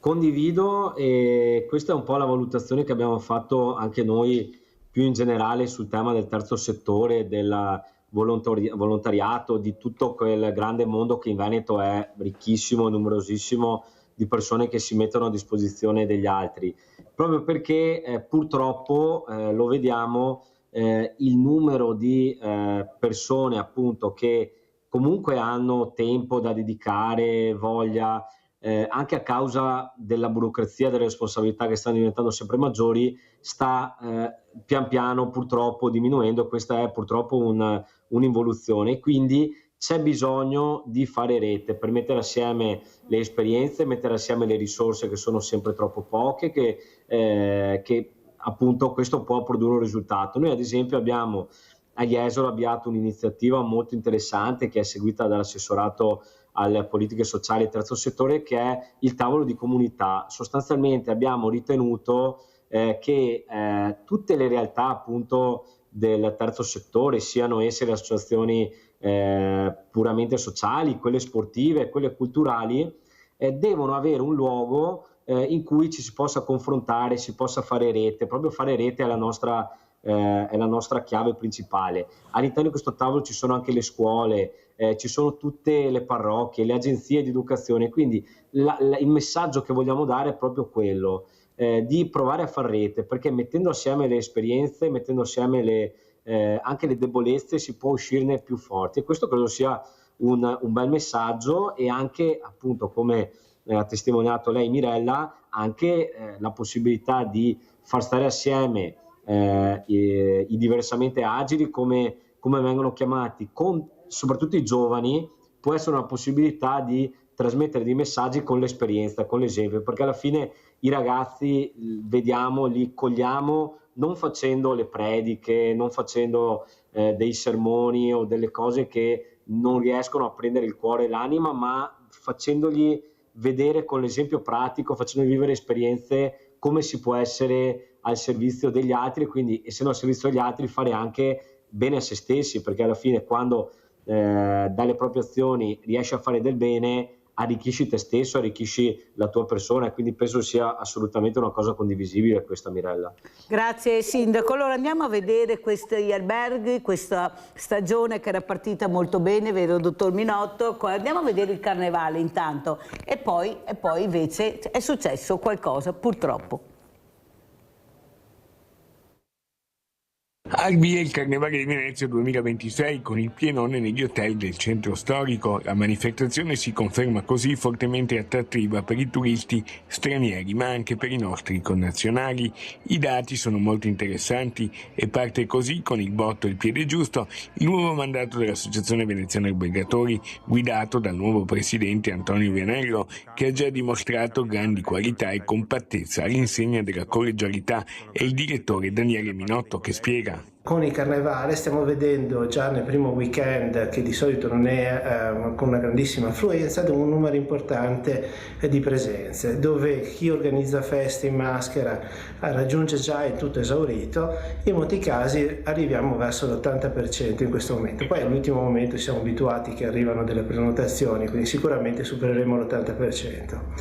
È interessante vedere che abbiamo comunque un buon ritorno di statunitensi, dove specie nelle principali categorie di 4 e di 5 stelle, e un buon ritorno degli italiani che raggiungono un 20%, che è sopra la media annuale. Quindi il Carnevale è attrattivo nella città d'arte anche per i nostri connazionali. Benefici arriveranno non solo per le strutture in laguna ma anche per quelle in terraferma, con l'effetto anche qui delle Olimpiadi invernali di Milano Cortina. Nell'area di Mestre e anche in alcune strutture di Venezia vediamo anche una presenza infrasettimanale che tendenzialmente è bassa, intorno al 50-60%, un pochino più alta proprio in concomitanza con la fase di apertura delle Olimpiadi invernali di Milano Cortina. Quindi poi andremo verso quello che è il terzo weekend, che è quello dove davvero stiamo quasi già arrivando a tutto esaurito, perché coincide anche con il sabato, con il San Valentino. Quindi un carnevale positivo e delle previsioni che vediamo su un arco di 90 giorni che ci danno un'idea di un 2026 che può darci delle belle sorprese e avvicinarsi sicuramente a quello che è stato l'anno record del 2024. Ma quanto belli siamo, lo dicevo al direttor Minotto, ma lo dico anche al sindaco di Jesolo, ma quanto belli siamo e quante risorse abbiamo a livello culturale, gastronomico, creatività. Abbiamo un artigianato che tutti ce lo invidiano. Dottor Minotto, cosa dice la Mirella? Che dice, ma quanto belli siamo? Siamo troppo belli, questo è il problema. Allora abbiamo tante cose individuali che sono bellissime, perché se noi pensiamo che quasi tutti i capoluoghi di provincia della regione Veneto sono patrimonio dell'UNESCO, non è solo Venezia, lo sono quasi tutte, mancano solo due capoluoghi. Abbiamo tematismi dal Prosecco, le Dolomiti, siamo una regione che ha la fortuna di avere tutto, perché abbiamo delle principali destinazioni turistiche e balneari, il sindaco ovviamente lo sa meglio di me, per quanto anche noi abbiamo il Lido di Venezia che comunque è importante. Non dimentichiamolo. Esatto, perché comunque fa parte del nostro comune. Sì. E poi abbiamo tutto quello che riguarda il lago di Garda, abbiamo le colline, cioè davvero non manca nulla. Ovviamente è innegabile che il brand della città di Venezia è quello che è più forte, ma è quello che giustamente la Regione ha deciso di utilizzare come strumento di traino, perché ad eccezione della Toscana, che è l'unica regione che ha un'identità a livello internazionale come regione, per il resto quasi tutti siamo conosciuti, è come Lazio e Roma. Tutti conoscono Roma e il Lazio non è conosciuto. Quindi il fatto di unire in quello su un nome internazionale di grande richiamo, e lo abbiamo visto, devo dire, con queste Olimpiadi. Perché mentre di solito si dice sempre che la ricaduta è nel tempo, noi l'abbiamo vista sull'immediato, abbiamo visto una presenza di turisti anche nella fase iniziale del Carnevale. Di solito la prima settimana, essendo tra l'altro iniziato in gennaio, non è particolarmente vissuta, però noi abbiamo proprio visto uno spaccato nella prima settimana dal 2 al 5, quindi la settimana antecedente all'inaugurazione, all'apertura dei Giochi Olimpici, una presenza infrasettimanale importante. In certi casi tra Mestre e alcune strutture anche del centro storico si raggiungevano le presenze quasi all'80%, che di solito era sotto il 50%. Quindi vuol dire che chi è venuto per le Olimpiadi comunque si è fermato a Venezia. E si è fermato, ma lo stesso me lo dicono anche i colleghi di Verona, che ad esempio gli americani, che per noi sono il mercato captive a Venezia, per Verona è quasi inesistente. Oggi si stanno vedendo anche a Verona gli americani. Quindi il creare degli eventi importanti come sono state le Olimpiadi, adesso andare avanti con le Paralimpiadi, che comunque è importante, perché comunque con tutti i limiti abbiamo detto prima, però abbiamo fatto vedere anche che se funziona. si vedono poco, è da ieri che lo dico, fatele vedere di più, per cortesia. Ha funzionato. Dobbiamo dire che ha funzionato, quindi vuol dire che siamo in grado di accogliere grandi eventi, siamo in grado di accogliere i problemi della disabilità, siamo in grado di ospitare nel nostro territorio. Pensiamo l'anno scorso che abbiamo avuto Bezos, ha scelto il Veneto per venire, ha scelto Venezia, l'uomo più potente del mondo, più ricco del mondo, ha scelto di venire da noi e abbiamo dimostrato di saper gestire anche questo tipo di eventi. Bisogna fare rete sicuramente di più, bisogna creare una logistica più agevole per poter spostare le persone che vengono e che abbiano la possibilità di vedere tutto il territorio fantastico che abbiamo. Bisogna fare un cambio di mentalità, nel senso che deve diventare il settore produttivo del paese. Questa non è una cosa che possono fare, con tutto il rispetto, i sindaci e anche la regione stessa, che detiene la politica del turismo, ma è sempre vista come sistema regionale. Chi si muove, noi in Veneto siamo 5 milioni, è un pezzo di New York, non è un quartiere di alcune metropoli mondiali, quindi bisogna che ci sia una regia nazionale e che si scelga che questo qui sia il settore trainante, quindi creare un sistema logistico, la possibilità di avere l'alloggio per i lavoratori, l'accessibilità nei spostamenti che possono avere le persone in tutte le condizioni che possono esserci, e quindi a quel punto davvero diventa quella forma trainante di tutti quelli che sono i settori produttivi, perché poi tutto quello che riguarda l'edilizia, la manutenzione, i tessili, le cose, sono tutte cose che vengono consumate. L'abbiamo visto con il Covid, quando ci siamo fermati noi si è fermato il mondo. Oddio, un po' ha fatto bene, perché Venezia si è pulita da sola, vedevamo l'acqua pulita. Oddio, non ha fatto proprio tanto male il direttore, da un lato. È stato la bello, natura che riprende gli spazi, è stato bello anche quello. Speriamo di non rivederlo più. Però ha servito anche quello a farci capire l'importanza dell'ambiente. Crescere, sicuramente sì. Quindi abbiamo scoperto delle regole comportamentali, abbiamo scoperto una serie di cose. Non dobbiamo buttare via quello, perché oggi purtroppo sta venendo fuori il meno bello di quello che ci attendevamo, perché quello che stiamo vedendo non è quello che ci aspettavamo dopo essere usciti da quel Esatto, e ne dramma. riparleremo fra poco. Allora, Sindaco, lei come vuole commentare quello che è stato detto? Invece un Jesolo veramente, diciamo, al top, ecco, una programmazione che dura 12 mesi, non si parla di chiusura una volta a metà agosto, ormai basta, chiuso. Ecco, siete stati lungimiranti, capire di prendere anche quel turismo che arriva durante l'anno, ecco, e capire soprattutto che bisogna dare la possibilità di divertirsi, di vedere, di fare tante cose. Ecco, secondo me è una visibilità che dobbiamo dare al turista. Dove vado quando arrivo? Cosa faccio? È quello che si dice. Noi siamo molto bravi a creare, Sindaco. Io spero che quello che ha detto il dottor Minotto sia preso in considerazione dal Presidente della Regione Alberto Stefani, perché è molto importante. Bisogna fare squadra con tante realtà, ma con persone competenti che sanno. Non è possibile che noi non riusciamo a vendere, noi siamo capaci a creare, però dopo ci fermiamo. Manca il marketing, la comunicazione, non c'è niente da fare. I numeri, sono quelli. Com'è possibile che io non sappia quello che succede? Delle volte i sindaci dicono ho fatto, poi arriva la telefonata e dico scusa sindaco, ma io non lo sapevo mica che tu hai fatto queste cose. Cos'è la comunicazione per un sindaco e il marketing? Prego De Zotti. Allora, intanto condivido da un punto di vista generale che dobbiamo essere in grado di promuovere non semplicemente una singola destinazione, Jesolo piuttosto che un'altra destinazione, ma dobbiamo essere in grado di vendere e promozionare un intero territorio.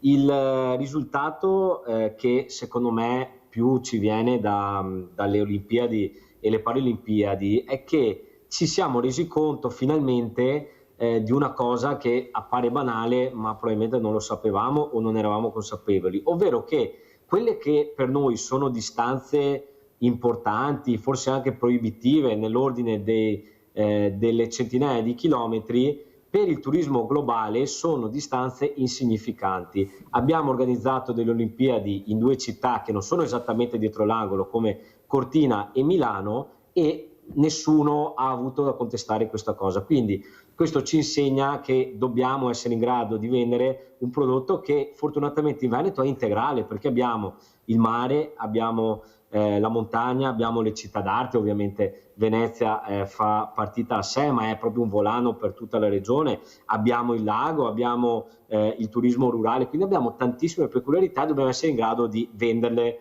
tutte assieme senza un approccio provinciale che è quello di pensare che Jesolo e la montagna ad esempio siano troppo distanti per i nostri turisti. Fatta questa premessa io colgo l'occasione e ringrazio per dire qualcosa su Jesolo. In questi anni noi abbiamo investito molto, ma è l'impegno di Jesolo, almeno negli ultimi 3 decenni, a creare una destinazione che sia visitabile e abbia qualcosa da dire non solo nei 3 mesi estivi quando c'è il sole e il caldo, ma anche nei periodi non esattamente centrali. E quindi abbiamo messo in piedi una serie di strategie. La prima è quella di realizzare eventi 12 mesi l'anno. Ad esempio noi nei primi giorni di aprile avremo il Beach and Kite Festival, che è la festa degli aquiloni, che è relativamente giovane, è solo la 4ª edizione, ma permette di attrarre in un periodo in cui altrimenti Jesolo non sarebbe piena, decine e decine di migliaia di turisti, di famiglie che riempiono per 3 giorni le nostre strutture ricettive, i nostri negozi, i nostri appartamenti, ecco. E questa è ad esempio una delle strategie. Dobbiamo essere in grado di offrire servizi 12 mesi l'anno e quindi stiamo lavorando sull'aspetto culturale con il J Museo, che è una nuova struttura che prima non esisteva e che oggi permette di attrarre visitatori anche nel periodo invernale. Dobbiamo lavorare sulla viabilità e più in generale abbiamo dato un impulso importante per modernizzare questa città, ad esempio con scelte molto forti, ma che sono delle scelte lungimiranti e che anticipano i tempi. Ad esempio dall'estate 2026 a Jesolo entrerà in vigore il divieto di fumo in tutta la spiaggia. Questa è una scelta ovviamente non facile, non semplice, ma che guarda al futuro, guarda alla vivibilità fra tutti i tipi di ospiti, che guarda alla sostenibilità ambientale, ma viene attuata in maniera sostenibile. Fermo Sindaco, devo correre perché purtroppo il tempo è tiranno. Mi piace molto la parola spiaggia. Quello che è un po' un mio rammarico, l'ho detto anche al sindaco di Lignano, di Bibbione, quando li ospiti, che bisogna investire di più nelle spiagge libere. Ecco, noi abbiamo famiglie che hanno tutto il diritto di fare anche loro questo stacco di spina, arrivare in spiaggia libera, però devo dire la verità, sindaco, vedo così e così. Cos'è l'investimento nella spiaggia libera per lei, sindaco? Se si investe nella spiaggia libera, dov'è che si investe? Non si investe nella famiglia, non si investe nel diversamente agile, non si investe nel giovane. Eppure vedo difficoltà a investire, parlo in generale naturalmente, sindaco, non parlo, ecco, sa che io vado a 360 gradi, però vedo poco investimento nelle spiagge libere. Prego. Guardi, io le do semplicemente un dato per quanto riguarda Jesolo.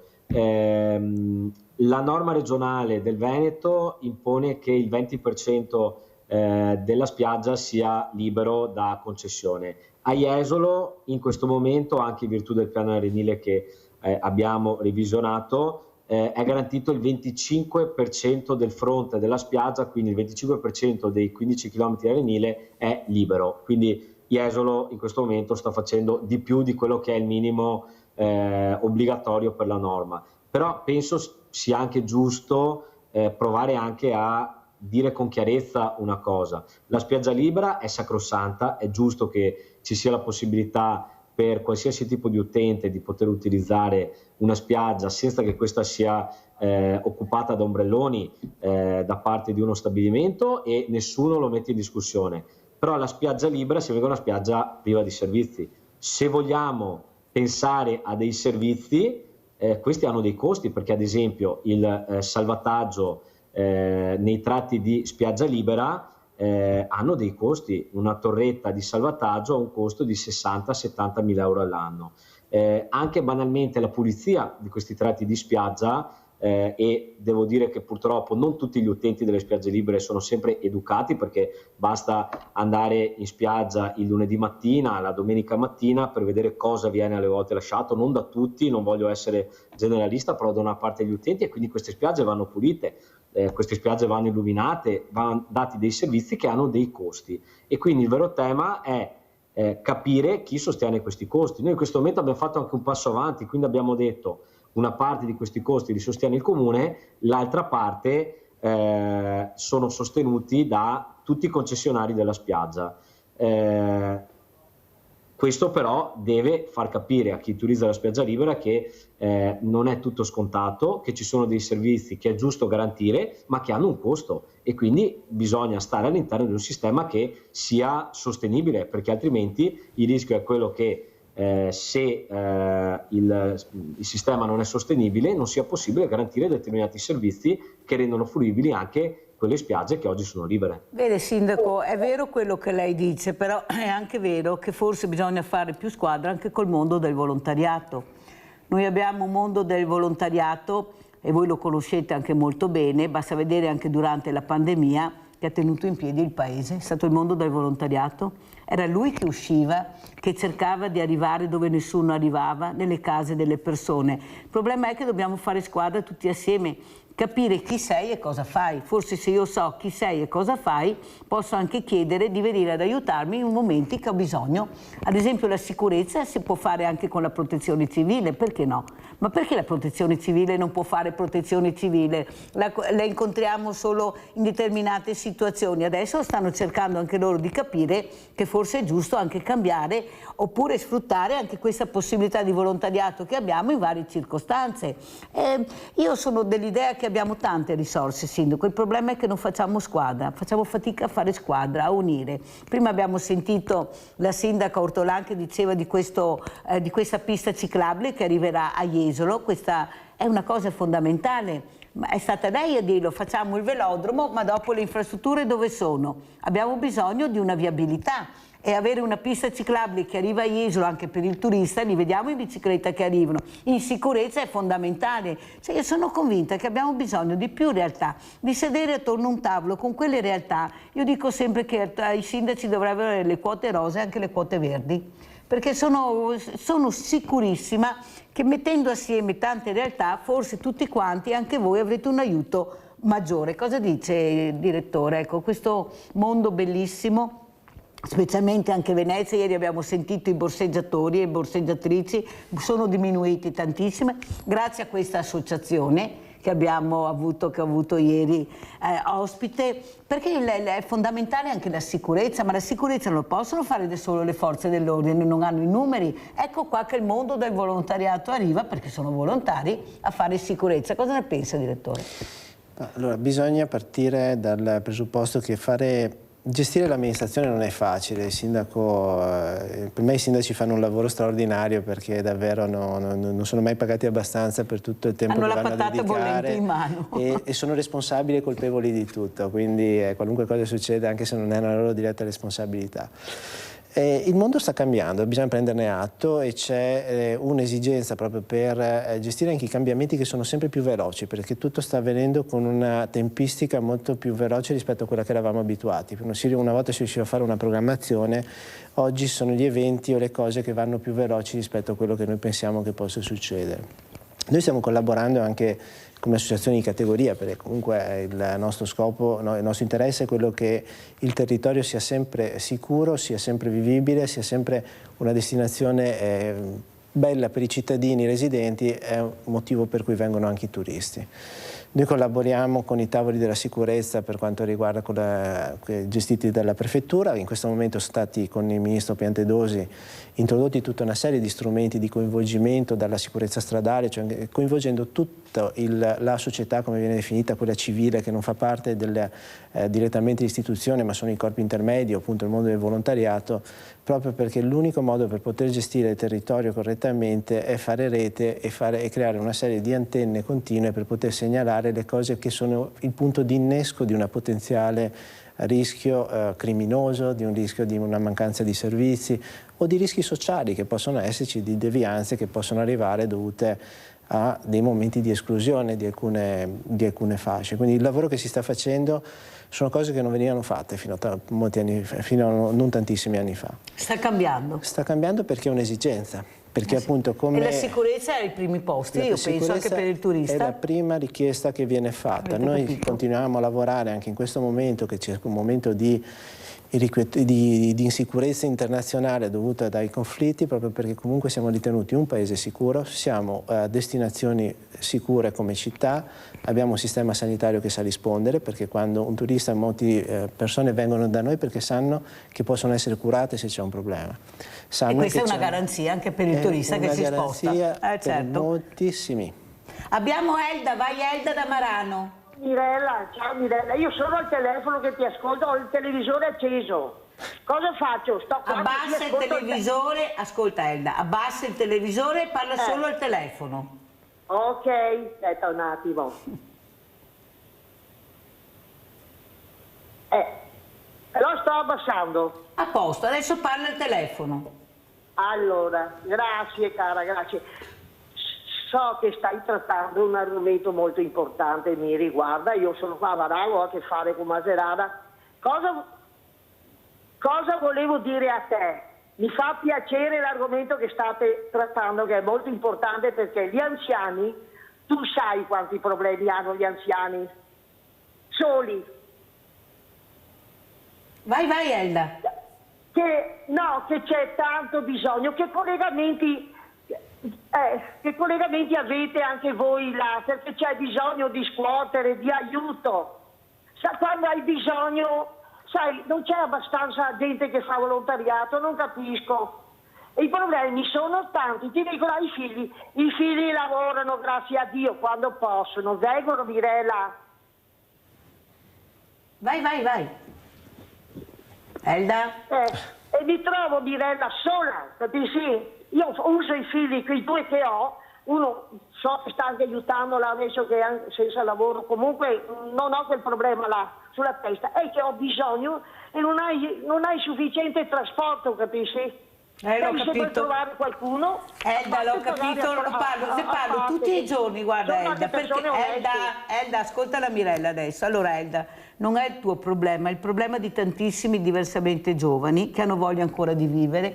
E io ieri o l'altro ieri ho ricevuto una telefonata di una persona di 93 anni ma che vuole vivere, vuole partecipare, nessuno mi viene a prendere. Vede, sindaco De Giotti, il problema è che dobbiamo unire le forze. Nel senso, anche l'unione dei comuni, ad esempio, è fondamentale. Capire cosa ho bisogno nel territorio, come posso arrivare. Se tu hai un volontariato che ha i pulmini e io ho bisogno del pulmino per andare a prendere determinate persone perché in quel momento faccio una manifestazione, tu mi devi aiutare. Cioè non è che dobbiamo stare sempre divisi, quello che fa il mio comune, non quello che fa l'altro comune. Dobbiamo unire le forze, unire il mondo del volontariato. L'ho detto anche ai medici di famiglia, pensa De Giotti che non hanno neppure l'elenco delle associazioni di volontariato, i medici di famiglia. Perciò quando un paziente arriva da loro e loro devono avvalersi di questo mondo per aiutarlo, non lo sanno. Adesso hanno richiesto in regione, grazie alla Mirella che gli ha detto scusa, fate una lettera in regione che vediamo se riusciamo a unire le forze. Sì, ormai abbiamo finito il tempo, sindaco, cosa vuole dire? Voglio dire che sottoscrivo pienamente il fatto di dover valorizzare e utilizzare positivamente tutte le forze del volontariato. A Jesolo, come in Veneto, ne siamo pieni e credo sia un valore assoluto per il nostro territorio, perché non sempre il pubblico, sia esso il comune piuttosto che l'azienda sanitaria, riesce ad arrivare dappertutto perché siamo burocratici, abbiamo tanti vincoli, abbiamo risorse decrescenti e se non avessimo il volontariato del terzo settore probabilmente non riusciremmo ad affermare come affermiamo oggi che il Veneto è un luogo dove c'è una qualità della vita superiore rispetto al resto d'Italia. Concordo sul fatto che bisogna fare rete. La rete è l'unica maniera per uscirne, quindi le scuole, le associazioni, le parrocchie, i comuni, tutti quanti dobbiamo cercare prima di tutto di stabilire tutti assieme quali sono gli obiettivi e poi lavorare nella massima integrazione. Solo così possiamo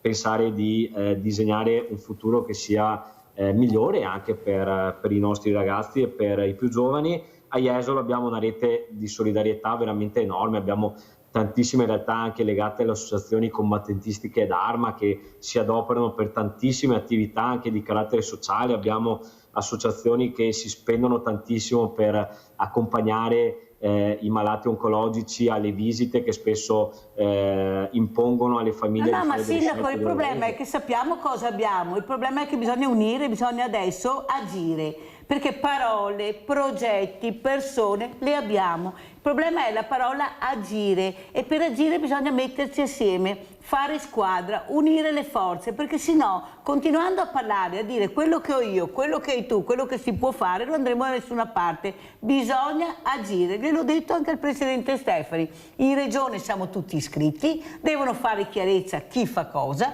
come può aiutare, e poi naturalmente questo aiuto specialmente ai sindaci, perché come diceva il direttore Minotto, siete voi che avete la patata bollente, è inutile che ce la giriamo, e questo per voi vuol dire investire, è sempre là la parola.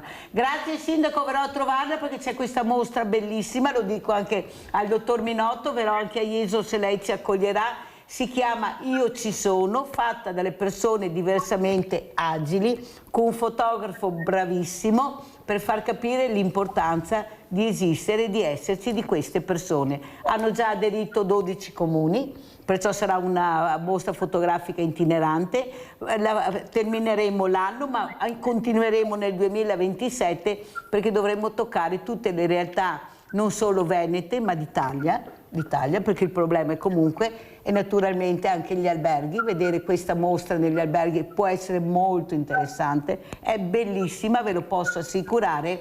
Naturalmente la parola Io ci sono, penso, e l'hanno scritta loro, questi ragazzi messi assieme hanno creato questo titolo, perciò io spero che anche lei ci dica di sì, Sindaco. La ringrazio, la saluto e a presto. Allora, grazie. Dottor Minotto, grazie Sindaco, abbiamo parlato del carnevale, poi è arrivata la guerra, sì. Una guerra ma più guerre. Ecco, come vede la situazione, direttore? Allora, prima di tutto, la dico da persona, da essere umano, speriamo che finisca, a prescindere, per il bene di chi si trova in questo momento proprio sotto le bombe e tutto ciò che ci sta vicino, che vive la diretta insicurezza. Dal punto di vista nostro come paese e come destinazione turistica, al momento è un problema relativo, fortunatamente, perché l'impatto che ha quel tipo di provenienza ovviamente c'è, perché vuol dire che tutto il mondo asiatico, dovendo sorvolare quell'area, perché anche il Giappone, che non è coinvolto direttamente, però se ci devo volare sopra un missile su un aereo, abbiamo già visto cosa fa, quindi non è quella parte la andiamo a perdere. È anche vero che si compensa con il fatto che non si può andare dall'altra parte, e quindi tutto il mondo che va dalle Americhe e compresa l'Europa si ferma sulle destinazioni sicure, come dicevamo prima. Quindi in questo momento non c'è allarmismo. Probabilmente sarà su quelli che sono più i paesi di confine, la Turchia, la Grecia, quindi sicuro, come specie il mondo della spiaggia, ne potrà beneficiare da questo punto di vista. Quello che ci preoccupa di più è un po' quello che è successo nel 2022 con l'impennata, a seguito poi del conflitto ucraino, del costo energetico, che allora farà sì che ci sarà una spirale inflattiva verso l'alto che comporterà per forza un aumento dei costi per viaggiare. Lo vediamo già oggi quando andiamo a fare il pieno al distributore, che impennata di costi c'è stata.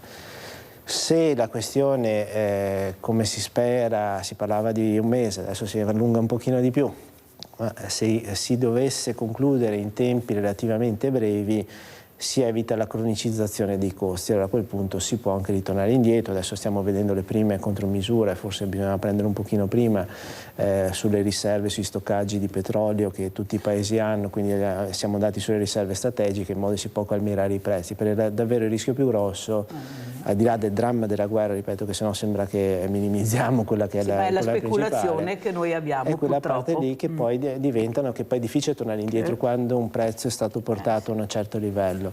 Quindi quello di sicuro potrebbe danneggiare. Crediamo, noi il 2026 lo abbiamo visto come un anno molto buono. Andava sul 2025, per quanto riguarda in modo particolare la città di Venezia, è stato un anno interlocutorio, nel senso che abbiamo visto una fase fino al periodo di agosto di crollo abbastanza forte della redditività e quindi un 20% in meno di fatturato per le aziende, poi ricompensato nell'ultimo trimestre dell'anno dopo la mostra del cinema con degli eventi, fatta una bella strutturazione della mostra del cinema, ha portato un rialzo, un rilancio della stagione, un recupero dove abbiamo chiuso con un -10. Il 2026 si era riaperto con più o meno i numeri anche migliori rispetto al 2024, quindi pareva avessimo ripreso il lancio. È innegabile che questa situazione, quando non c'è certezza, chi prenota o pensa di... Allora, ovviamente arrivano le disdette di chi aveva prenotato e non può volare, questo è indiscutibile, causa di forza maggiore. Però anche la paura di mettersi in viaggio. La paura di mettersi in viaggio, o anche chi deve prenotare le vacanze, magari che doveva fare maggio, giugno, luglio, in questo momento non sapendo cosa succede è difficile che vada a prenotare, quindi di fatto si creerà una certa tensione che al momento, ripeto, non sta destando preoccupazione, la speranza è davvero... Però è meglio prevenire, cominciamo a prevenire. Dottor Minotto, l'ultima domanda, poi la lascio andare. Lavoro, forza lavoro, noi sentiamo la carenza di personale che c'è. Io punto molto anche sui diversamente agili, quelli che sanno lavorare, perché li abbiamo, ci sono. Forse un cambiamento culturale, tanto è vero che in questa mostra io non ho voluto l'assessorato al sociale, ma l'assessorato alla cultura. Solo assessorato alla cultura. Non è una mostra sociale, ma è una mostra culturale. Quanto è importante anche cambiare culturalmente la visione dell'addetto alle camere, alla reception, di questi ragazzi, inserendoli, direttore? Allora, io avrei aggiunto l'assessore alle attività produttive, perché sennò sembra sempre che parliamo di una cosa che non sia produttiva. È quello che siamo sempre stati relegati noi come settore turistico, come più eventi di costume, mai legato al mondo del Ministero delle Attività Produttive, ma legato più all'agricoltura, alla volta alla cultura. O al sociale, esatto, quasi sempre. Una cosa che comunque non si è mai capito dove si andava a collocare. Adesso fortunatamente anche la nuova giunta regionale ha dato giusta collocazione anche al nostro settore. La stessa cosa deve avvenire su questo, perché c'è posto per tutti, perché si tratta di trovare le giuste collocazioni. Bisogna avere il coraggio di dire dove una persona può andare a lavorare e dove non può, perché alle volte si resta bloccati sul fatto di dire ma rischi di fare la discriminazione, una cosa così, però alla fine cosa succede? Che non va a lavorare nessuna di queste persone. Siamo in una situazione dove, mondiale di riduzione della disponibilità di forza lavoro. La domanda è superiore rispetto, l'offerta di lavoro è superiore rispetto alla domanda da parte delle persone. È un momento nel quale si può lavorare, si deve lavorare su tutti i fronti, perché come veniva citato prima, anche sui ragazzi che magari non che abbiano problemi di abilità, ma abbiano problemi di gestire la socialità. Ci lavoriamo, io faccio parte della commissione del lavoro del Triveneto per il Ministero di Grazia e Giustizia, quindi per il lavoro carcerario, il lavoro che si fa sui minori proprio per reintegrarli, perché poi se iniziamo ad avere un ragazzo di 16-17 anni escluso dalla società, ne ha altri potenzialmente 80 da vivere, cosa fa? Li vive nell'illegalità? Come vede questi ragazzi quando lavorano, direttore? Dica la verità. Allora, chi si inserisce in un percorso dove funzionano i servizi sociali, dove il progetto di reintegrazione viene fatto capire che è un'opportunità, che non è magari c'è chi ha sbagliato una volta perché pensava di intraprendere un percorso più semplice per avere più soldi, perché purtroppo stiamo dando un messaggio sbagliato che i soldi possono arrivare anche senza lavorare. I soldi devono arrivare a seguito del lavoro attraverso un giusto compenso. Possono essere tanti, possono essere pochi, però devono arrivare attraverso un percorso sano. Chi lo capisce dopo dà il 130%. Ascoltate bene. E noi l'abbiamo visto su alcuni che sono tuttora adesso lavoratori nostri e queste persone e questi ragazzi oltretutto hanno un vantaggio, che il percorso che viene intrapreso permette poi di cancellare quello che era lo sporco della fedina penale, che sennò dopo si cronicizza. Quindi davvero diventa un investimento per tutti, ma non dobbiamo pensare che abbiamo fatto un favore, per le volte abbiamo avuto chi ci ha detto ecco siete andati a assumere quello invece di assumere uno che è a posto. Non è così, aver recuperato una persona è un investimento per tutti, perché non andrà a mettere il coltello alla gola a un'altra persona. Un investimento per la comunità. Cioè, è di interesse di tutti quanti, anche egoistico se vogliamo, ma deve essere così. quindi il lavoro che deve essere fatto, superando anche certi principi che erano un pochino troppo stringenti, e alle volte si rischiava di essere di aver paura quasi ad affrontare l'inserimento di soggetti che tra virgolette non sono normali, che poi come se potessimo mettere una garanzia su chiunque perché non ha avuto un precedente, oppure perché non ha disabilità o perché altre. Ognuno può trovare una sua collocazione, va fatta nel modo giusto, perché è ovvio che se io impongo semplicemente quelle che sono oggi le priorità dell'articolo 68, di quelle che sono le leggi attuali sul lavoro, purtroppo va a far escludere degli altri soggetti. Ad esempio noi abbiamo trovato il problema che un'azienda che era inadempiente, ma perché non è detto neanche che si trovi la persona disabile disponibile a fare il lavoro o a essere compatibile con quell'azienda, oppure perché magari si fanno anche più colloqui e non si riesce. Questo preclude magari di poter fare un tirocinio formativo per un detenuto. Esatto. Perché non sono adempiente a una cosa, allora non posso fare neanche l'altra.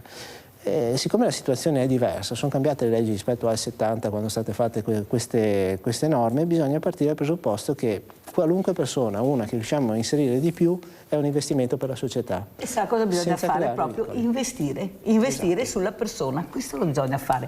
Dottor Minotto, io la ringrazio veramente, salutiamo il dottor Daniele Minotto, vice direttore dell'Associazione Veneziana Albergatori, di essere stato con noi, una persona lungimirante, vedremo cosa succederà. Grazie, buon lavoro, pubblicità.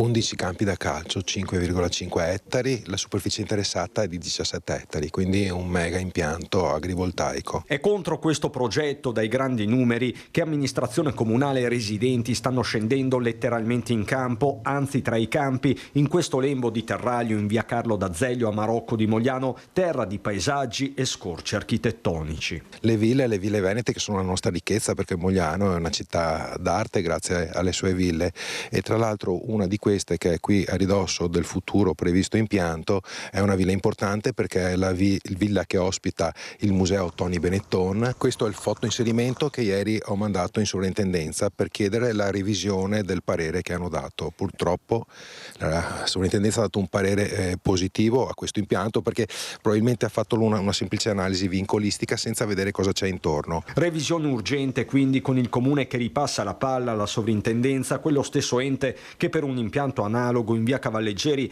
aveva dato parere negativo, anche se la partita pure lì è tuttora in corso. A Marocco nessuno è pronto a convivenze forzate, di certo non Valentina Possamai, giovane mamma che nel 2023 qui ha comprato casa. Non eravamo a conoscenza di quello che sarebbe successo, dei progetti che c'erano per il terreno adiacente alla nostra abitazione, ma soprattutto la cosa che ci ha fatto rimanere un po' più perplessi è stata che lo stesso proprietario dell'abitazione è lo stesso proprietario del terreno che circonda la casa, e non siamo stati avvisati di nulla. E pensare che la zona è vincolata, la stessa strada non può essere asfaltata, per non parlare delle singole ville. Roberta Frigo ne possiede una. Se non ricordo male, noi in passato abbiamo fatto una richiesta per mettere dei fotovoltaici sul tetto e mi sembra che non ce l'abbiano concesso, perché andavamo ad impattare quello che era il decoro della villa. A echeggiare è soprattutto un interrogativo. Con tanti capannoni che si possono utilizzare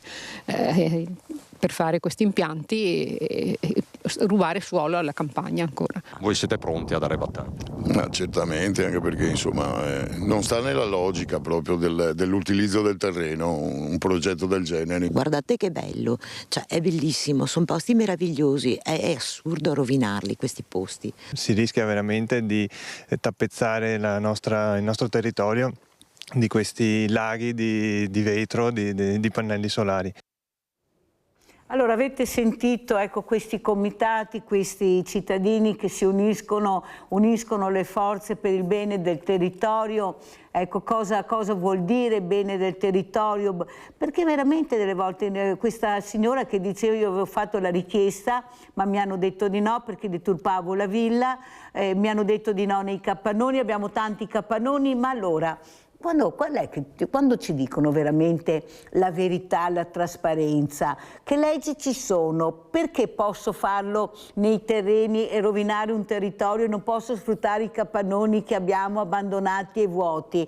Perché ognuno può fare quello che vuole, un comune dice sì, l'altro dice no, che la siringa al Veneto costa tot, in Toscana costa un altro, qui è tutto diverso, ognuno fa quello che vuole, non può funzionare così quando c'è il bene della comunità, il bene pubblico, la salute pubblica, non può essere. Avete sentito anche a Bassano, non so se poi riusciremo a trovare anche questo fotovoltaico anche a Bassano, avete sentito il fisico che ho detto ma cosa serve tutto quel numero là, non serve. Allora noi pensiamo che la qualità della vita deve impegnare la politica, non solo la separazione delle carriere ma anche la nostra salute, una salute che veramente è messa molto molto a rischio. Avete sentito anche le mamme PFAS. Allora abbiamo l'ospite, è arrivato, non lo vediamo ma lo sentiamo, è Paolo Favaro, Presidente Comitato Difesa Cave di Marocco a Mogliano Veneto. Buongiorno Favaro, grazie.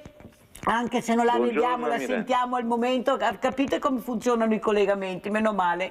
Allora Favaro cosa ci dice? Prego. Cosa si dice? Cosa vuole che le dica? Sono entrato in collegamento adesso, è lei che deve domandarmi cosa vuole sapere. Stavamo parlando appunto delle cave di Marocco, ecco come siete messi, stiamo parlando di ambiente, di quello parlo con lei di sicuro, abbiamo parlato di fotovoltaico, abbiamo fatto vedere anche il Mogliano, prego. Bene, allora questi benedetti 20 ettari che da una vita stiamo cercando di salvare come bene prezioso per la biodiversità, adesso stiamo tentando quella che speriamo non sia l'ultima carta, ma forse lo è. Ci siamo aggrappati a un regolamento dell'Unione Europea che è stato approvato nell'agosto del 2024 che si propone di ripristinare tutte le aree che sono andate in una fase di degradazione ambientale e anche tutti i fiumi e quello che costeggia i fiumi che ha subito dei gravi danni. In questo caso noi, nel caso di Mogliano, abbiamo un'area degradata che una volta ospitava un parco divertimenti che si chiamava Veneland, e all'interno della stessa proprietà abbiamo questi cave senili, cioè dei bacini abbandonati che nel corso dei decenni si sono trasformati in una preziosa zona umida, zona che se fosse stata protetta se risultasse ad oggi una zona protetta non avrebbe nessun bisogno di questo regolamento europeo che, ripeto, impone agli Stati il ripristino di almeno il 20-30% del territorio degradato entro il 2030, cioè entro dopodomani, e il recupero di almeno 20.000 chilometri di fiumi che hanno subito danni o che sono in cattivo stato di salute.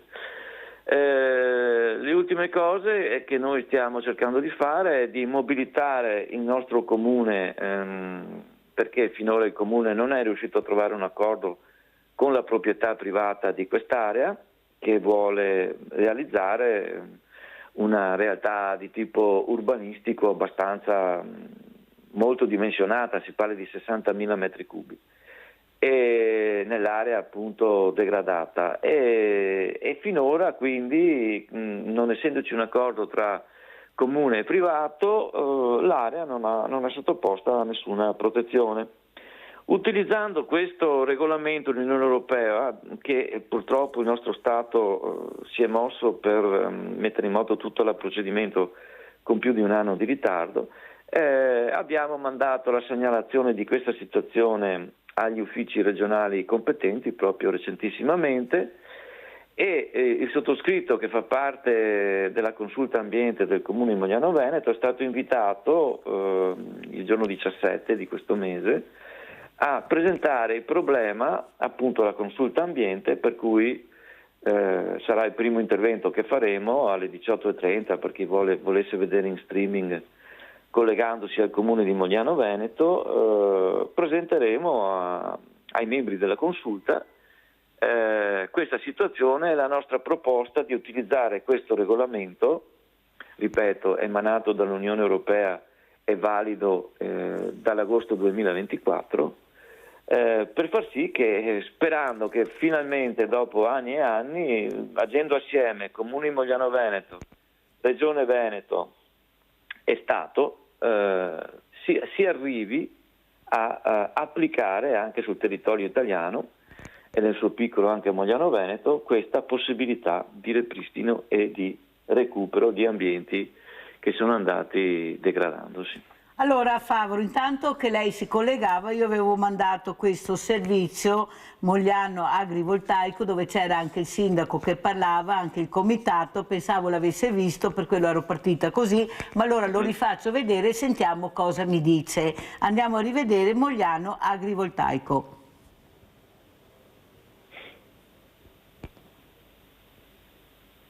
È una buona notizia quella che vogliamo dare oggi, e cioè che l'impianto agrivoltaico di Via d'Azeglio verrà archiviato. Il contestato impianto agrivoltaico da 11 MW previsto in Via d'Azeglio a Marocco di Mogliano Veneto non sarà più realizzato. Dopo oltre un anno di confronti, la società proponente Alfa Toro ha deciso di non proseguire con il progetto in quell'area, ascoltando le richieste della comunità locale e dell'amministrazione. A darne notizia il sindaco Davide Bortolato. La società, l'Alfa Toro, che ha un'etica imprenditoriale veramente da stimare, ha capito che aveva creato un problema sociale.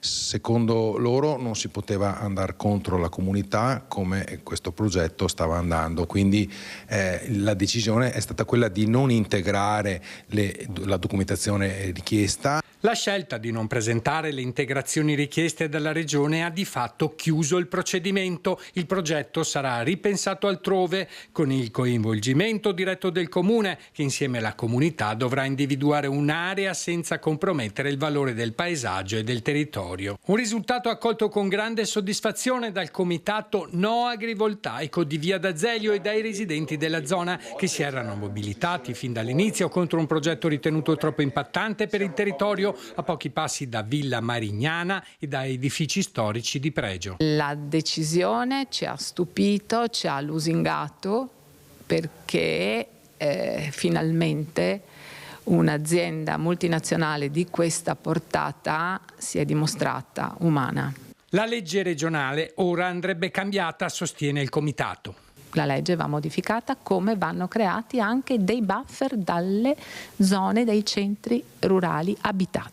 E questo la legge adesso non lo prevede? Non lo prevede assolutamente. Sostengo che il procedimento autorizzativo unico regionale sia un procedimento che deve passare attraverso le amministrazioni locali.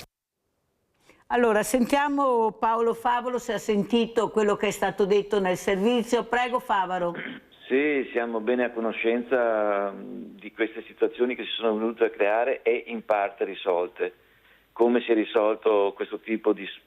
Risolti in parte perché? Perché chi vuole effettuare, cioè attivare questo impianto ha giustamente receduto, visto che c'era creato questo tipo di opposizione locale, ma sicuramente starà già immaginando di collocarlo da qualche altra parte. Voglio dirle, anche un grande impianto previsto a Cassolaro, in zona di Mestre, poco lontano, hanno rinunciato a impiantarlo dove avevano previsto grazie a una forte opposizione locale. Fatto sta che per esempio a Mogliano, siccome non è cambiato nulla rispetto alla priorità nazionale che viene data alle ditte di questo tipo di impianti, che prevale anche sulla stessa legge regionale, a me risulta, notizie non lontanissime nel tempo, abbastanza recenti, che su Mogliano ci siano richieste di coperture con pannelli fotovoltaici per almeno 100 ettari.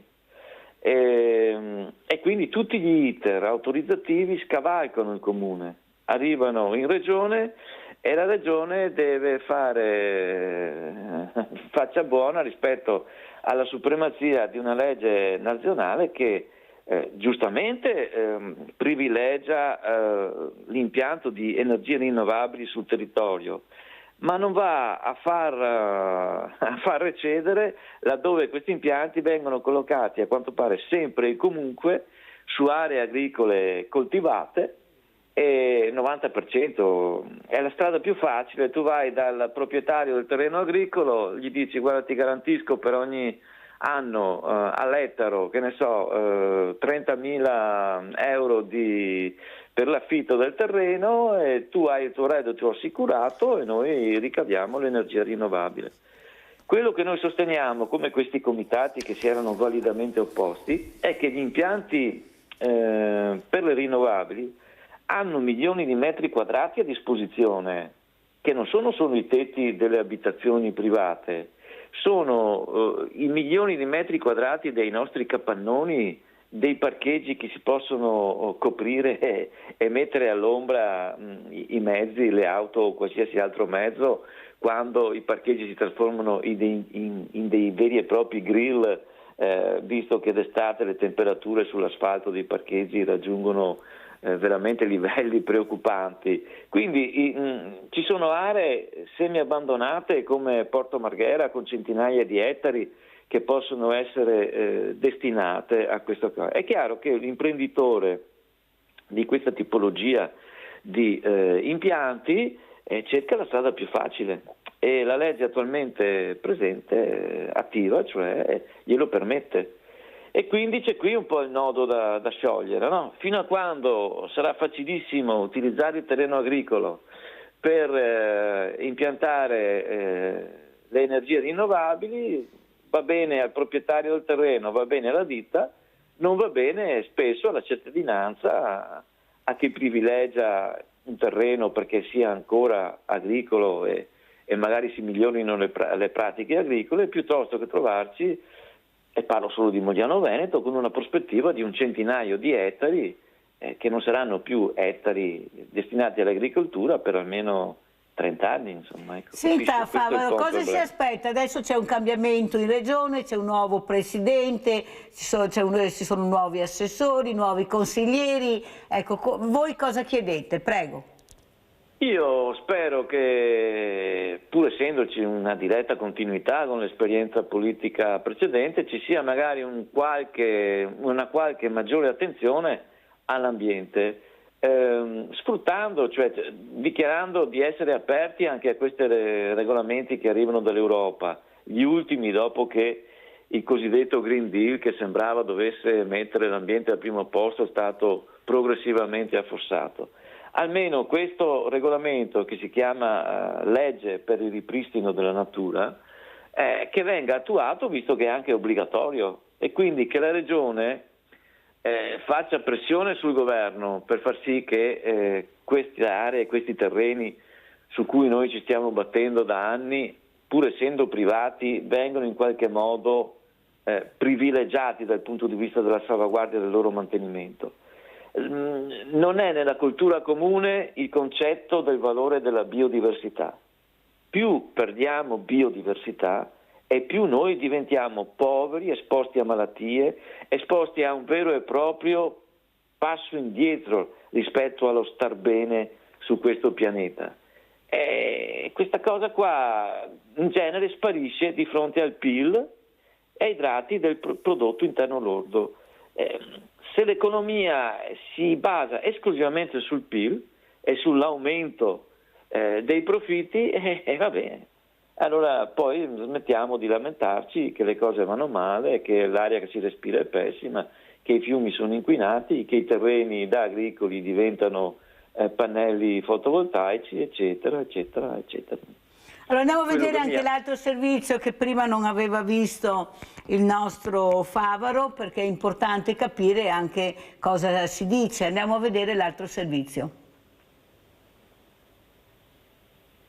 11 campi da calcio, 5,5 ettari, la superficie interessata è di 17 ettari, quindi un mega impianto agrivoltaico. È contro questo progetto dai grandi numeri che amministrazione comunale e residenti stanno scendendo letteralmente in campo, anzi tra i campi, in questo lembo di terraglio in via Carlo d'Azeglio a Marocco di Mogliano, terra di paesaggi e scorci architettonici. Le ville venete, che sono la nostra ricchezza, perché Mogliano è una città d'arte grazie alle sue ville, e tra l'altro una di queste, che è qui a ridosso del futuro previsto impianto, è una villa importante perché è la villa che ospita il museo Tony Benetton. Questo è il fotoinserimento che ieri ho mandato in sovrintendenza per chiedere la revisione del parere che hanno dato. Purtroppo la sovrintendenza ha dato un parere positivo a questo impianto perché probabilmente ha fatto una semplice analisi vincolistica senza vedere cosa c'è intorno. Revisione urgente quindi, con il comune che ripassa la palla alla sovrintendenza, quello stesso ente che per un impianto analogo in via Cavalleggeri aveva dato parere negativo, anche se la partita pure lì è tuttora in corso. A Marocco nessuno è pronto a convivenze forzate, di certo non Valentina Possamai, giovane mamma che nel 2023 qui ha comprato casa. Non eravamo a conoscenza di quello che sarebbe successo, dei progetti che c'erano per il terreno adiacente alla nostra abitazione, ma soprattutto la cosa che ci ha fatto rimanere un po' più perplessi è stata che lo stesso proprietario dell'abitazione è lo stesso proprietario del terreno che circonda la casa e non siamo stati avvisati di nulla. E pensare che la zona è vincolata alla stessa strada non può essere asfaltata, per non parlare delle singole ville. Roberta Frigo ne possiede una. Se non ricordo male, noi in passato abbiamo fatto una richiesta per mettere dei fotovoltaici sul tetto e mi sembra che non ce l'abbiano concesso perché andavamo ad impattare quello che era il decoro della villa. A echeggiare è soprattutto un interrogativo. Con tanti capannoni che si possono utilizzare per fare questi impianti e rubare suolo alla campagna ancora. Voi siete pronti a dare battaglia? Ma certamente, anche perché insomma non sta nella logica proprio dell'utilizzo del terreno un progetto del genere. Guardate che bello, cioè è bellissimo, sono posti meravigliosi, è assurdo rovinarli questi posti. Si rischia veramente di tappezzare il nostro territorio di questi laghi di vetro, di pannelli solari. Favaro, quello che si capisce però che sovrintendenza, regione, politica, qui bisogna capire che volontà politica c'è, dove si andrà a parare, prego. Beh, conosco benissimo questi servizi che risalgono l'anno scorso, noi eravamo tra quelli che appoggiavano ovviamente l'attività di questi comitati, sia quello di via Cavalleggeri che quello di via D'Azeglio. Vale quanto ho detto prima, la legge nazionale sulle rinnovabili ha la superiorità su quelle regionali e sulle normative che un comune può adottare. Quindi tutto quello che è a 350 metri da una zona artigianale o industriale e a ridosso di un'autostrada, di uno svincolo, di una superstrada e cose del genere, può essere tranquillamente, può superare qualsiasi tipo di vincolo e diventare terreno adatto a posizionare pannelli, che poi possono essere pannelli a terra oppure cosiddetti agrivoltaici. Gli agrivoltaici dovrebbero essere però collocati a un'altezza tale da permettere il proseguimento di una normale attività agricola. E qui sul discorso dell'agrivoltaico mi pare ci sia molta confusione.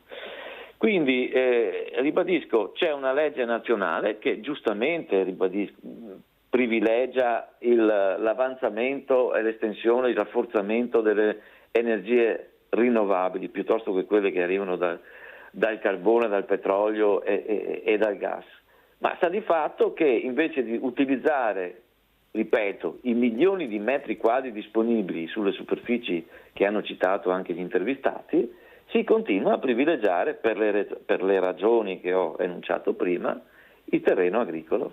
Ribadisco, l'ultima notizia che abbiamo noi dal sindaco è che su Mogliano Veneto insistono richieste per 100 di ettari di terreno agricolo che si vuole trasformare in ospite di pannelli fotovoltaici. Vede Favaro, io da tante settimane, direi da mesi se non da anni, che cerco di portare avanti il tema ambiente, il tema biodiversità.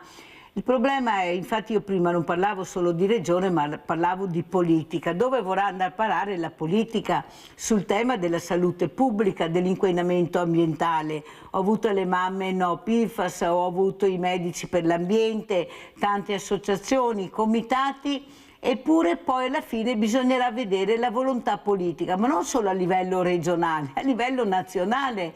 È là che qualcuno si chiede dove andremo a parare, perché le cose si sanno, ci sono anche gli strumenti per migliorare o per modificare. Il problema è capire qual è l'obiettivo. Prego Favaro. Allora Mirella, noi abbiamo un ministro dell'ambiente che oltre a essere ministro dell'ambiente è anche ministro dell'energia e del fatto di avere anche il problema delle fonti energetiche necessarie per far andare avanti il Paese. Cosa è successo? È successo che di fronte a queste due situazioni... Facciamo anche il nome del ministro per cortesia Favaro, perché almeno si capì. Si chiama Picchetto Frattini. Picchetto Frattini, dobbiamo fare anche i nomi. Questo ministro, che dovrebbe essere un ministro che difende l'ambiente, anche se ha il problema di garantire le risorse energetiche, ha tranquillamente posto sul tappeto la questione di tornare a perforare l'altro Adriatico per estrarre gas o quant'altro, mentre dovrebbe essere perfettamente a conoscenza. Qui per fortuna Regione Veneto e tutti quanti i comuni che sono a ridosso della fascia adriatica nostrana hanno dovuto ricordare al Ministro che queste perforazioni sono state sospese molti anni fa perché si era chiaramente dimostrato che correvano il rischio di mandare sotto acqua da Ravenna a tutta la costa adriatica fino a Venezia e oltre, perché c'è il fenomeno della subsidenza. Quindi ecco, il fatto di dover ricordare a un ministro che c'è questo tipo di situazione è abbastanza sintomatico, perché il ministro dell'ambiente queste cose dovrebbe saperle.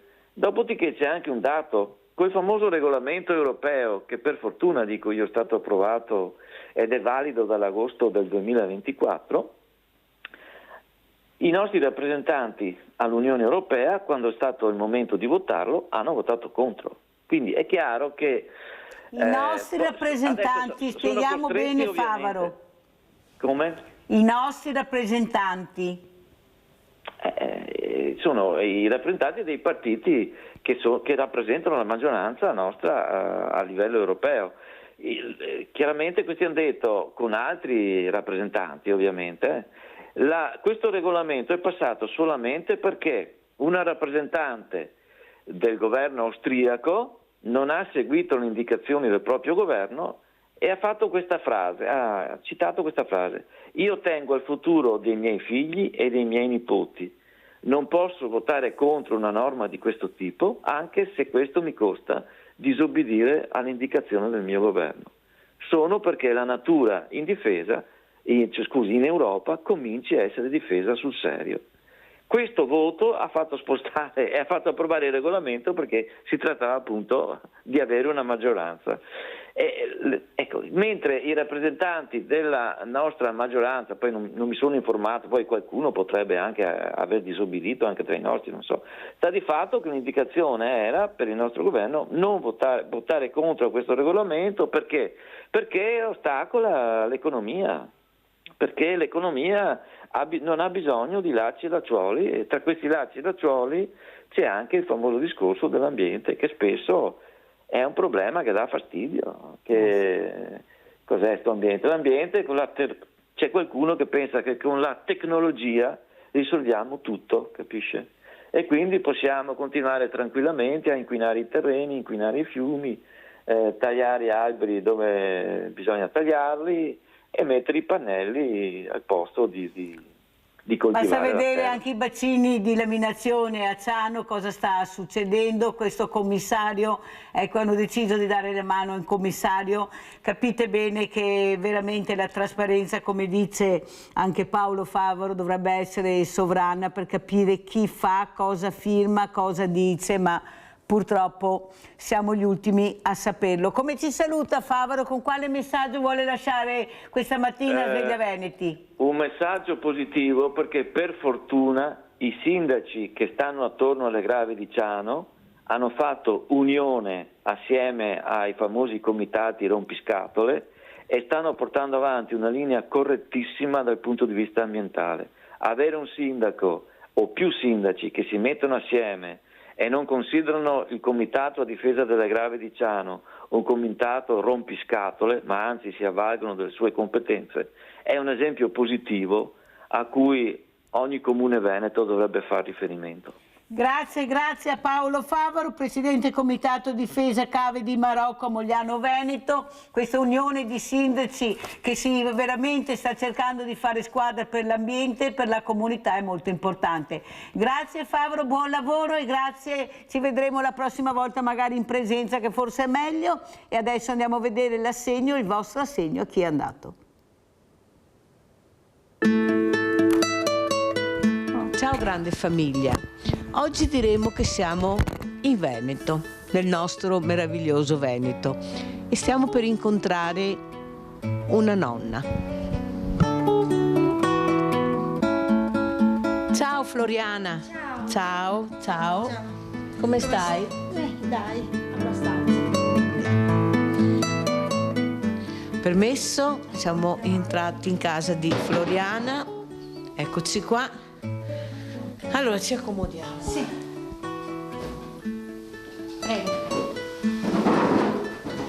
Allora, Floriana è una mamma e una nonna. Floriana mi ha chiamato, mi ha detto: Mirella, io non ho più lavoro perché la ditta mi ha lasciato a casa, non so cosa fare, ho figli, ho problemi, io non ce la faccio più. Allora, intanto spieghiamo bene chi è Floriana.